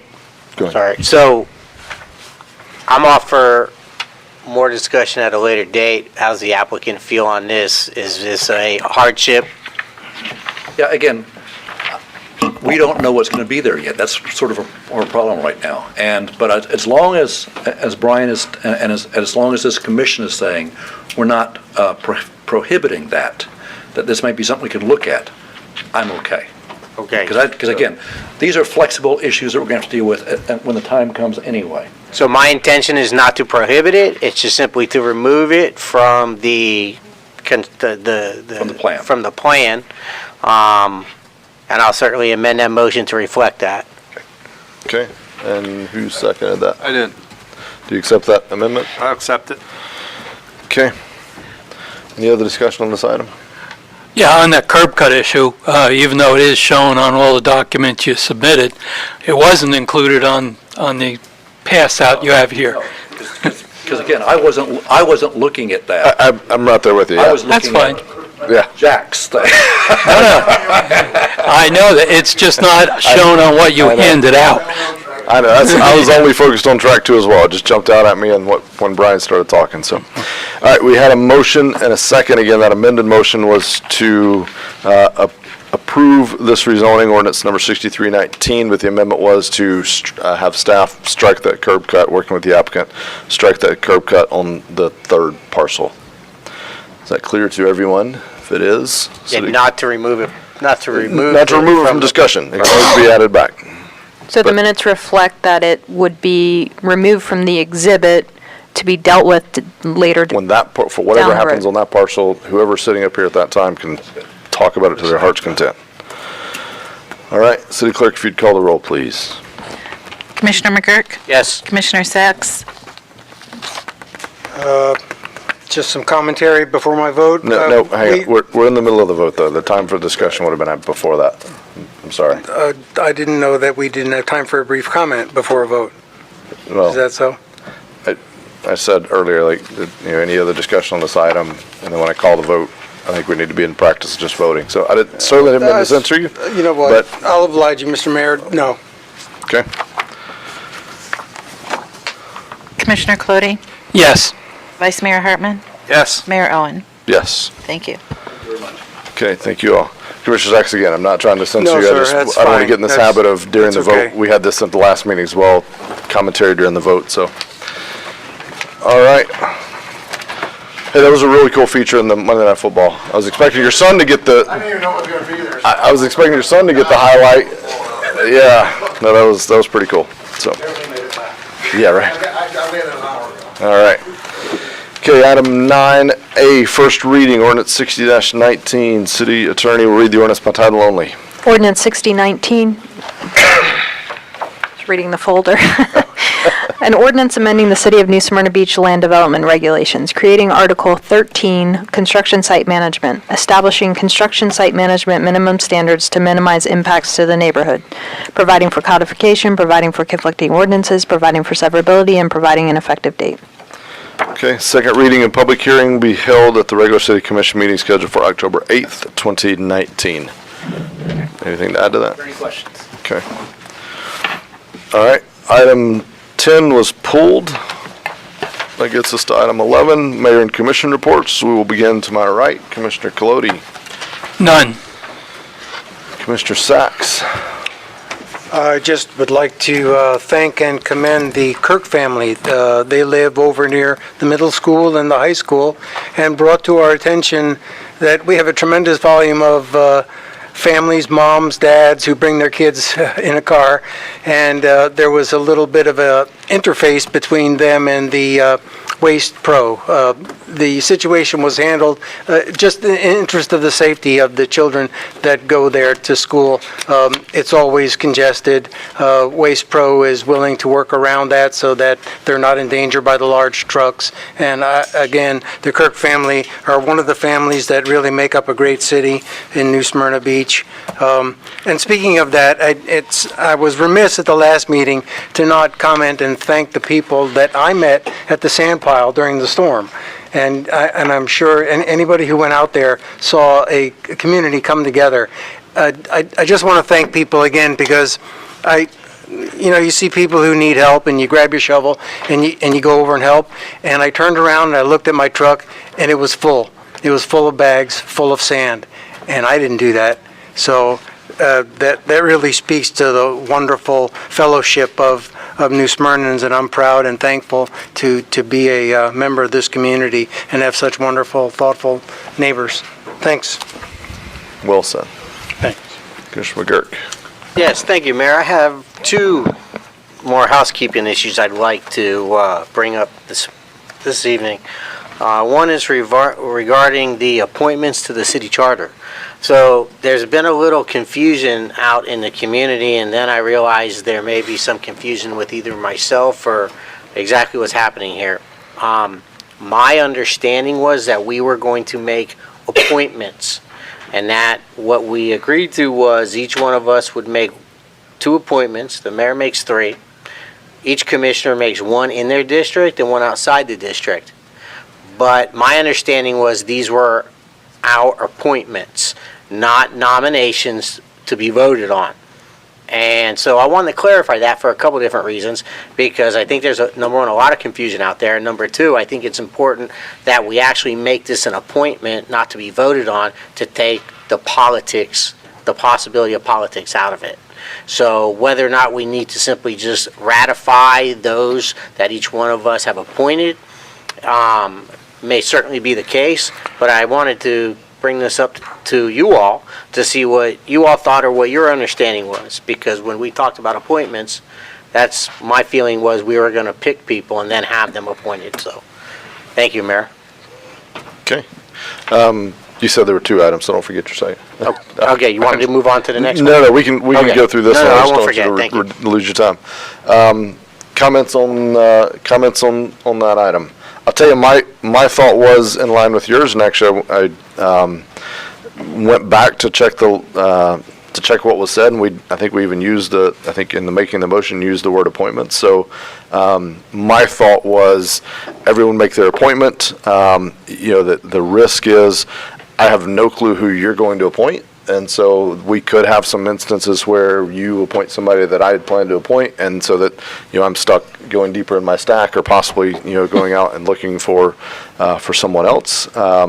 But yeah, that we would kind of all make appointments, and then we just take one kind of ratifying, as you call it, vote at the end, which, would be pretty much formality at that point. So anybody have an issue with that approach, Commissioner Colodi?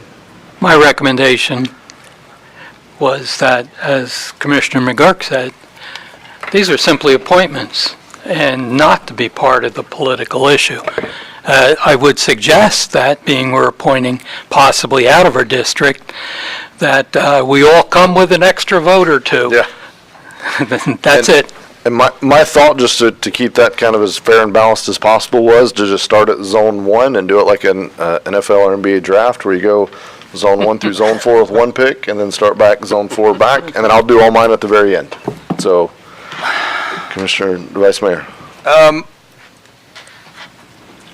I also thought that we were going to appoint, but I think there needs to be something ahead of time, because if I'm going last, somebody may see a candidate that I've kind of gone out and pulled in and say, oh, I like that person better than what I was thinking, then I'm left high and dry. So if there, I don't know how to do it. I've thought of that. I don't know, within the sunshine, I don't know how to. If we just tell Kelly, these are the 2 people that I've got, and then if she sees an issue that maybe she'll let us know that we need to get a 3rd, I don't, So I've asked my people if they've been asked by anybody else, and none of them have, but, not knowing until the moment of. Yeah. City Attorney have any, what are the sunshine limitations on this, and is there a way we can maybe vet it through Kelly? So can I'd like to bifurcate this Go into ahead. 2 parts. So in Bifurcate. regards to the first point, based on what you all just said, something the mayor said kind of tweaked it at the end, but my proposed cleanup of the charter resolution would be to say, each member of the city commission shall appoint 2 members to the committee from the citizenry at large, except the mayor, who shall appoint 3 members from the citizenry at large. Each zone's commissioner shall appoint at least 1 resident from his zone. The city commission shall ensure that all zones within the city are represented. So then we just eliminate 1 big vote, and then you just straight appoint. Would I'm fine that with that. sound acceptable? Okay, and then going to the second part of this conversation, the one idea I thought was the applicant could write on the top of their application which commissioner they are, and then basically that takes it out of play for someone else. Or maybe you have your 2 kind of have 2 groups, the at-large group and the already selected by a commissioner, like these are my picks, and so then you have an extra batch in case you're short? Okay, Mr. Mayor, Yeah, go ahead. I'm more than happy to go last, because I'm not looking for credit for the appointments. Yeah. I'm looking for the people. Yeah. So, and as to the people filling out the applications, every one of those applications has their zone on it. So that's an easy way to figure it out. Well, not necessarily, I mean, because I've encouraged people all over the city to apply. I may not nominate any of them, but I wanted them out. If they want to be involved, I wanted them out there. I wanted them to be options for this commission to consider. So, I don't know how having them write the name of who, like, my thought is I'm afraid we're going to wander into some area that's just, I don't know, makes me a little nervous. So I'd love to say my plan was have kind of the whole, here's all the available people, and they're kind of racked and stacked for me of here's who I'd love to have, and whichever ones are, I mean, it's just like a draft day, whichever ones are available when it gets to my turn. Sunshine violations are done outside the sunshine of this meeting. I have no problem. We could simply just come, we can throw some names quickly right now. So, I mean, there's a lot we can. Yeah, we can do that. Out of sunshine gentleman's means agreement. we can't communicate. We just can't communicate outside. Yeah, If some of you already know who you want, you're welcome to start talking about it. We absolutely can do that.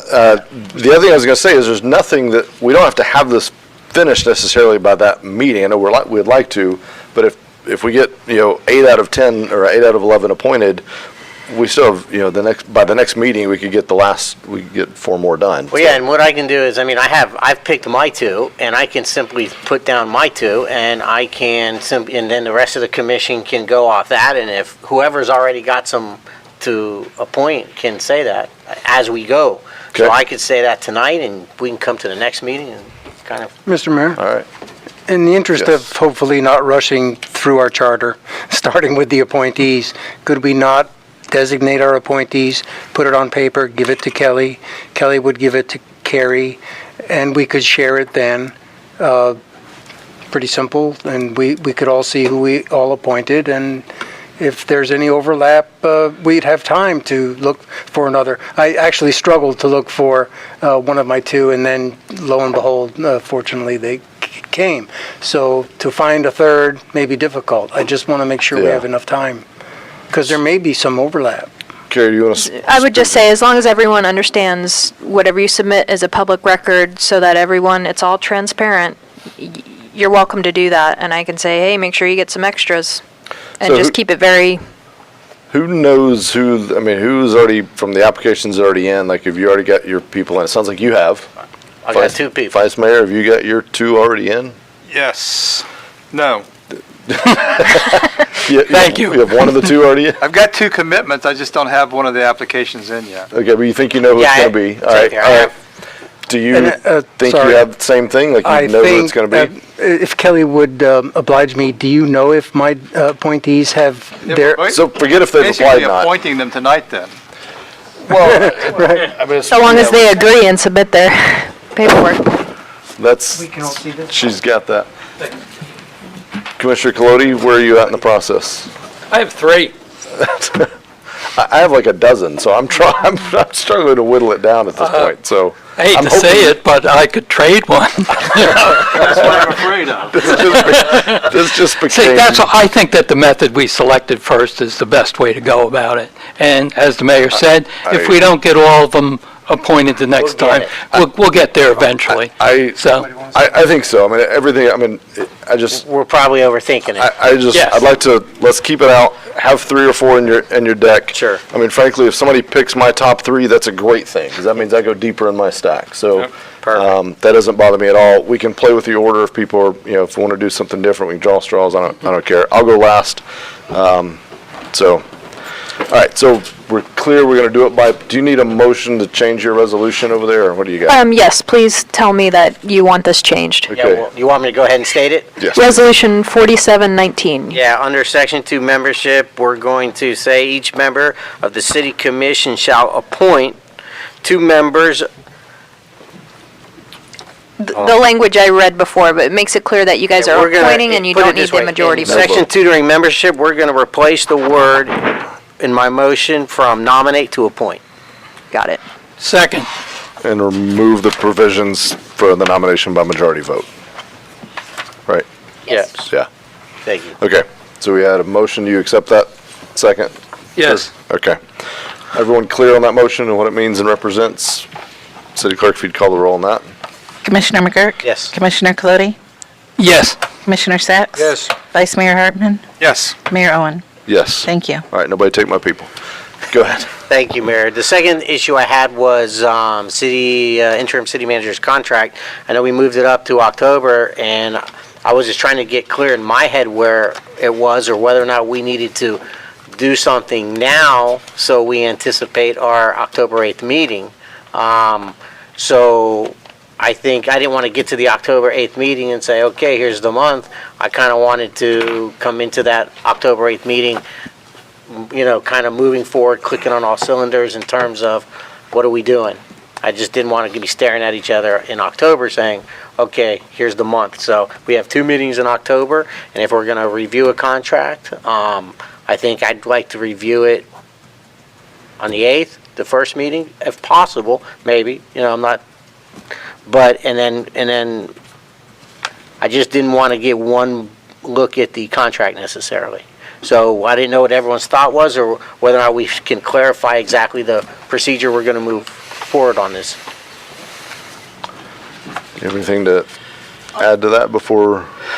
I thought my motion or my discussion was that we were going to have a separate meeting to discuss what we were looking for in regards to the contract, and then at that point in time, whatever we discussed would go forward for October. So you all can obviously change direction. Kind of what I walked away from that first discussion was there'd essentially be 3 meetings in October. The first, where you all just talk about, yes, I want to enter into a contract, appointing somebody to negotiate those contracts, which would be your second meeting. Not this one individual person would have a public meeting where they negotiate the contract. And then at your regularly scheduled second meeting in October, the contract before you to vote on. So you could do it that way, you could do it any other different way you wanted to. Okay, so if there was that, we did it that way, there'd be 3 meetings. I think we should calendar that first one, right? Well, That's the so October my 8th. anticipation would that the first and the last would be your regularly scheduled meetings, and then you would just have one extra meeting where you do the negotiation. Okay. So what I'm hearing is on the October 8th meeting, we need to come prepared to discuss as a commission, as a body, a couple key components. Number one is, as Carrie pointed out, there's the question of, right now it's an interim contract. Do we want to convert that to full-time? Do we want to go to the marketplace and see what's out in the market? And if it is the desire to enter into a contract, if we go this route, appoint someone to negotiate on behalf of the city in a public meeting with the interim city manager at a date to be determined between the 2 meetings and any specific contract terms. And I think we can kind of walk through some of that, give that person some guidance for going into that meeting. And then at the last meeting in October, come back and approve, hopefully, that contract that's been negotiated. So that's what I'm hearing city attorneys kind of mapped out as a potential timeline. How does that sound to the commission? Yeah, no, my thoughts was that we would come together, not at a regular meeting, and say, here's my thoughts on this, here's your thoughts on that, and then we could go from that point. When you're saying mine and yours, you're saying mine and yours or mine and yours? Mine and yours. Okay, yeah. So you're So saying have a that as a separate separate meeting, so you want to do it separate from Have a October separate 8th? meeting and say, what is it that you would like to see in the contract or not see in the contract, or, what are your thoughts? And then I guess if we designate one person to negotiate that, Yeah. then Is they there a could- particular benefit to doing that as a separate meeting versus just having it as an agenda item at our next meeting? no, you could have it before a meeting. I don't think it would take that long. Yeah. I think all of us have ideas on, Like a 6 o'clock, or how much time do you envision? 5? 6 o'clock meeting would do enough for me. I have a couple of related things that go along with it that you Yeah. touched upon, Mr. Mayor, about what our direction is going to be. Yeah. We're operating now, we're talking as if it's a foregone conclusion, when originally we talked about having an extension of time period Yeah. and then going in, including the discussion as Yeah. to what our long-term range, Right. our goal is. And I thought we were doing both at the same time. I think we are. I think we have to start We with are, that, yeah. but we have 3 people who right now have no review process, and I Yeah. think that we should, I would say we'll need more than Address 30 that. minutes, especially if we're going to get into some of those things, which I'm totally okay getting in. So maybe at that 8th meeting, what if we penciled in we can either do like a 5:30, but then we're probably not eating between the two, so we're kind of probably running straight through. Or we can do like a 5 and try to wrap up by 6-ish and have a little bit of a break. What's the commission's pleasure? I have no time constraints, we could start as early as possible, as anybody wishes. All right. I'd rather start at 5. 5 then and have a little bit of yeah. a break? Sure. Okay, I'm seeing, Comfortable with that. seeing some nods on that. So Is there any information you want in advance of the 8th I think that I can everyone, provide to you? I think we've all got a copy of his contract, or if not, we'll get it from you. Some of the sample salary data, I don't know if we're going to have some of that back, if HR can make sure we have some of that. Anything else from any others? If you think of anything, please reach out to Carrie, and if you send something to one, send it to all, please. Does that cover your item? Is Yep, that sure okay. did. Thank you, Mayor. Is that both of them? Yeah. Vice Mayor? I went to this senior health fair the other day that Irma put on, and over 125 people showed up. The gymnasium was full of vendors. All of the vendors were happy. All of the people that were there were happy. There was a lot of good information. So she did I want to commend her because she did an excellent job on trying to put all of those vendors there. They were really happy with the turnout, which was exceptional. And I think they were even happy with the lunch. Most of them were headed to lunch, when I left. So I want to thank her for that. Brian, I noticed that Mr. Bob, we did take notice, and he's looking good, as is all the staff. Let's see. That's all I had. Only the Vice Mayor would catch that detail. All right. Gentlemen, I had just, actually, I forgot it again.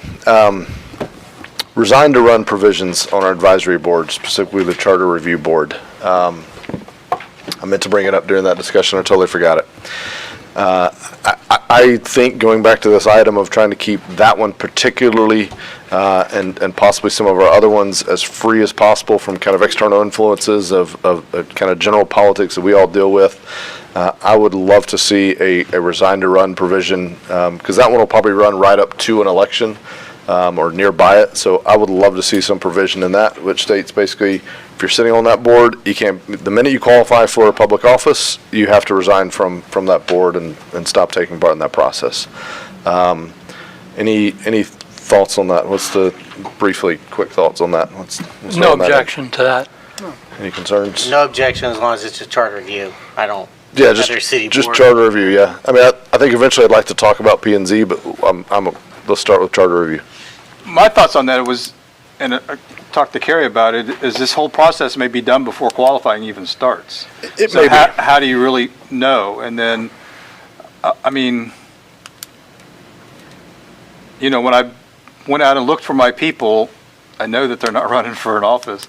But even if they decide after the committee's over, what's to stop them go, I really like that, I'm going to run for office. After the committee's over, nothing. Yeah, Yeah, no, after the committee's over, nothing. It's simply we could while just you're keep them on serving. track and they'll be done before qualifying. Well, I like the idea of having that as an insurance policy, resigned to run for this term, because the possibility of someone getting on and using that as a bullet pulpit for an agenda, I want That's- to eliminate any possibility of it. That's my thought. So if they're wrapped up well before qualifying, that's great, but if not, I'd just rather have as you say, an insurance policy, so. So to clarify, if somebody appointed to Charter Review Committee wants to submit for a commission race, they would need to resign from charter review. So Is that the how intent? I've seen it in others, and you can maybe help us get the best language, but how I've seen it in others is if you qualify for a position, if you qualify for and we can put it maybe just a city-specific position, if you qualify in a race, you are automatically resigned. Like it's that nullifies your involvement in the board the minute you qualify as a candidate. Okay, for city commission. For, I would say city commission's my primary concern, yeah. Yeah. Since it's a city charter, if they want to run for county, I could care less. Okay. Everybody okay with that language? Yeah, I would even like to see it go all the way for all boards. We'll get there. Yeah. Let's- Food for thought. Tonight, let's just get through the charter. Do you want a formal motion on that, Carrie, or you okay with, had unanimous consensus, I believe? Everybody's good? Yes. Okay. Yes. And so that leads me to my next item very briefly, is about kind of the advisory boards in general. I think they've been on autopilot for quite some time. I've mentioned this a few times. I've asked the clerk's office to work on kind of a summary. We've already made changes to the application process. We've brought that into the digital age. We're putting together some summary information on the boards in kind of a matrix style, which has made it kind of interesting to be able to see some of the anomalies we've got. For instance, that animal control board item we didn't vote on. We have such specific rules. We have it where some members have to be pet owners. One member can't be a pet owner. The member that isn't a pet owner is required to be a city citizen, but all the other members don't have to be. I mean, it's just like, it's a little bit all over the place. And then you've got the P&Z, the one board who actually binds the city when they vote. And there's no requirements that they have to have, anything there's very, very few specific requirements. They should probably have to be pet owners for sure. So I think this matrix that the clerk's office is producing, and she'll share with all of us when it's ready, will be kind of revealing of some of these things. And at that point, maybe it's our chance to step back and look at and bring all of those things under, hey, I believe all of our boards should probably have a residency requirement, for instance. We may not have even been as diligent as we needed to be, not Kelly, but in the past on, we're appointing folks. Are we sure that they're county, are they not county residents that just have a New Smyrna Beach address? I mean, we check for sandbags, but I'm not sure we were checking for advisory boards, candidly. So once she finishes that audit, I'd like to see us have that as an agenda item and just kind of talk through. And with each of them, and I have something here that I'll have Kelly get to each of you, but it's an annual internal review that covers a sustainability committee is what drew me to it. But I thought it was interesting because it goes over for the board or commission. This one is a sustainability committee. It talks through the purpose of the board, the mission statement. It describes their actions during the year. It talks about, whether or not they comply with the mission statement, what their goals and objectives are for the new calendar year. I mean, just bring some kind of structure to these advisory boards, and I think we have a real opportunity there to leverage those in a way that, to me, some of them are probably being underutilized or not leveraged as much as they could be now. So, I agree, Mayor, and there's one thing I'd like to add to that, because I had some experience with it. Planning and Zoning Board. I had some discussions with Carrie a while back. When we have a new member on Planning and Zoning, I think they need to specifically be given a copy of the comp plan, future land use, and LDR, and they need to have a private meeting with Brian and Carrie. So city attorney, planner, so they can be briefed and explained what it is their responsibilities are, their fiduciary responsibility, what is to happen legally and from a context of planning and zoning, and make sure that they understand the comp plan, the future land use, LDR, and so on, because we had some that simply just got up there and we kind of left it there. And the most successful boards that I served on had an orientation before you started. And planning and zoning is definitely one that needs that. Yep, I had some people that suggested, hey, should it be a requirement that to be on a board you've attended at least a few of their meetings, or something like that. I mean, I just think there's a lot we can talk through. I sent the clerk some examples of some guides. Our neighbors to the north in Port Orange have a pretty solid guide that kind of walks through some of those things about the different boards and what the requirements are. They talk about the sunshine. Right now we have our attorney come and Carrie, but assistant attorney come and give a presentation every time. I think we could, probably do away with some of that. Anyway, I think there's just a lot of opportunity there. And, I think advisory boards serve a great function. I found a summary that talks about what they can do. And anyway, I think there's an opportunity there. So more to come on that. No action tonight, but just looking for your support. And finally, I'd like to thank the commission for allowing me to call into the last meeting and accommodating that. I really appreciate it, and I think that's real progress. And next thing you know, we'll have electric cars that drive themselves. So, Mr. Mayor. Appreciate it. Mr. Mayor, Yes, sir. if I may make an addition to my report, and I have a question. The Sustainability Board, is that the same as the Conservation Board that I had initiated discussion on and we had a consensus built? Do you recall, Mr. Commissioner? No, I have no idea. I have been speaking with Miss Linda Henlon about a sustainability committee to deal with the issues of plastics and all those kinds of issues that we've been having in town. So I don't recall what your conservation board was. Well, if anybody recalls, I had brought it up. We have a task force currently, and there are quite a few cities that have conservation boards. Yeah. People that look at issues for sustainability as well, keeping our place healthy and clean and environmentally conscious. And we did have a consensus, but nothing ever came forward.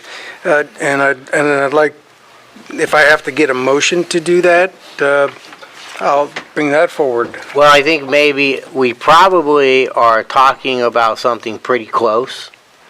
I certainly have no monopoly or ownership of what I refer to as a sustainability committee. I simply have met a citizen who I think was excellent in my conversations with them about the community and her approach to it, and I thought that she would be a wonderful person to chair a sustainability committee. Now, we certainly, that's not my board. That's not a board that I'm creating. That's a board that the commission will create if we decide to go down that road.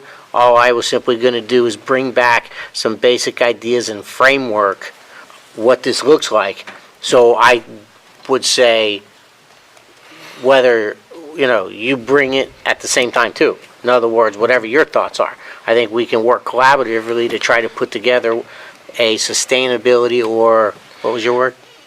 Environmental or conservation. Environmental or conservation board. So I think we're probably trying to go all in the same direction. Yeah. I think in my mind, I'm vaguely recalling that, and my apologies. I'll try to go back and find the meeting. If you recall, let me know. But I'd like to go back and find that. But in my mind, they're kind of one and the same. So I'd love it. I think this is going to be. Did we postpone that to the next meeting, or when is that? Second meeting in October. Second meeting in October. Yeah. So maybe if you're ready at that meeting, talk through what your vision is on yours. We'll see where this lines up, and I'm comfortable tagging along with Commissioner McGurk's initiative, but I'm forlorn to see that the Conservation Committee was just forgotten. And just one more comment. Sweet Magnolia, I appreciate all the help from my colleagues on Magnolia. We're still not there yet. We have 2 sets of speed humps. We did deny the stop sign for Mr. Hartman, but I understand on Enterprise, there's a stop sign. It's a lit stop sign with flashing LED indicators. Do you happen to know, Khalid, is that stop sign in the city limits? County. It's a county stop sign. Yeah. Okay. Halleck and Enterprise? Yes. Yeah. Yes, that's county. And I got it. Both roads are county. And I got to tell you, I drive that every day. I don't like it. There's too many. When I drive down A1A, we have flashing lights now to notify you of crosswalks, which I think is valuable. But then I drive by these other signs now, and they're flashing too. So you start getting immune to these things. And I have driven Enterprise and Halleck literally every day, and I have no idea why the county put a flashing stop sign there. But I mean, I think we need to be very cautious about how often we start putting flashing lights up on things, because I think we'll become immune to them. Yeah. I agree. Is it possible because there was a fatality there? I have no idea. No idea. Okay. Gentlemen, All right. I need to please Sorry. make a motion that we complete Magnolia. This is not a complete street. We have not had the final study from the police chief. Khalid had mentioned that we could have discussions on what we can do to finish that street. The residents agree that it's better, but it is not complete. And there are a few more things that we can do, and we can go on from there. It would be a fine example for safety in our city, and we're just not there. We're not going there, if not for my whining. What do you mean by finish? Well, there's more to do. I'm meeting with the staff on Thursday, so let us meet with the staff and see what kind of recommendation we could come up, and then we could come back to the commission on the 8th. Please do. So with the commissioners meeting by finish, I think the original study called for, I forget the number, but it called for, I'm totally making up a number, it called for 10 and we did 2 or 3. So I think what he's suggesting is coming back and looking at that. So if staff can come back and tell us if, They did the study afterwards, so they did the study of Magnolia, Live Oak, and Palmetto. So let the staff talk about it, discuss it, and then see if there's any recommendation, and then we'll come back to you on the 8th. It would be good to make the citizens feel that they've been listened to and their job is finished there on Magnolia. Kyle, if you just address that under your city manager's report on the 8th. I don't think it needs to be an agenda item on the 8th, but if you just, on your city manager's report on the 8th, if you can address that. Thank you, guys. All right, Kyle, sorry, go ahead. Commissioner Sachs, Yes. my recollection of your Conservation Committee was at the time we were talking about the Turnbull Creek Committee, and maybe converting them to that, but I think once we extended that committee, I thought we just were putting it off until sometime in the future, once that function or their position was done, maybe we would do something along that line. That does ring a bell to me, actually. Yes, no, very good point. So, I mean, I wasn't forgetting about it, I just thought that until the Turnbull Creek Committee sunsets, I think that's when we were going to actually look at something long-range in the future, conservation-wise. That's just my memory of it. No, My memory could be really very good off. point. No, that's actually a really When good I heard memory. sustainability, though, I thought, well, that sounds like conservation, No, so. I think that's what happened, and then he got hooked up with Linda Henline, who's done amazing things, and we Good, passed yes. ordinance 1719, All and so, good. but I do still think whatever your vision was, bring it up then, because it may be, because that one's eventually sunsetting, the Turnbull. Right. So, all right, item 12, Thank city you. manager's report, anything Couple of items, critical? Mayor. One thing is, on October 1st, this parking lot will be fenced off by the City Hall Annex. I have asked staff to meet with the farmers market personnel and also to talk to the construction company across the streets. They're the most who are using this parking lot at this point, so we have provided other locations in terms of public parking for them. The Volusia County extended their local option sales fuel tax, and I gave you a copy of that, so this is for 1 year. The Citizen Academy starts on the 10th of October, and the groundbreaking for the City Hall Annex will be the same day at 5:30 p.m. We'll have the groundbreaking and then come back for the Citizen Academy here. The other most important item in the report is the RFP for the strategic plan. It's a draft there. I'm not sure if any of you have any comments. I have sent it to some of the citizens that they asked to look at it. They provided some comments. I incorporated their comments into it. We will advertise on Thursday. And one of the suggestions they have suggested is to have the consultants make an oral presentation to the commission before you select, which I thought that was a good idea. Yep. So that was incorporated into the RFP. So if you have any questions, I'll be more than happy to answer them. Any questions of the city manager on his report? One thing I had, just to not let it fall off the radar, it feels like maybe I've just missed it, but and I know we've been in the middle of budget season as well, but the monthly financial summary report that was being put together, just make sure that stays in that city manager's report, please. City clerk's report. Yes, I just wanted to give an update. I've been currently working with the Granicus, that's our new agenda management software company. Their project managers I sent them a template, and that is part of a project that we're working on to streamline the process between all of the boards to make everything from the agendas, minutes, the way that the meetings are handled the same. So they're working on the template right now, and that was one thing. Also, I had a question about the minutes. We're catching up on those minutes. A summary of action of the actions that are taken at each commission meeting are done within 2 days. So if anybody has any questions, I'll go ahead and happily send that to them, usually on a Friday after the commission meetings. And that is all I have. Okay, thank you. Any questions of the clerk on her report? I'd point out on those meeting minutes, this is, when she says we're catching up, we're not months and years behind like has been in times past, but we are short-staffed in both city manager and clerk's office, so playing a little bit of catch-up, but we're going to get there and doing a fantastic job and taking on a lot of other projects in addition to getting caught up. So, city attorney's report. No report tonight. If there's no other business, meeting's adjourned.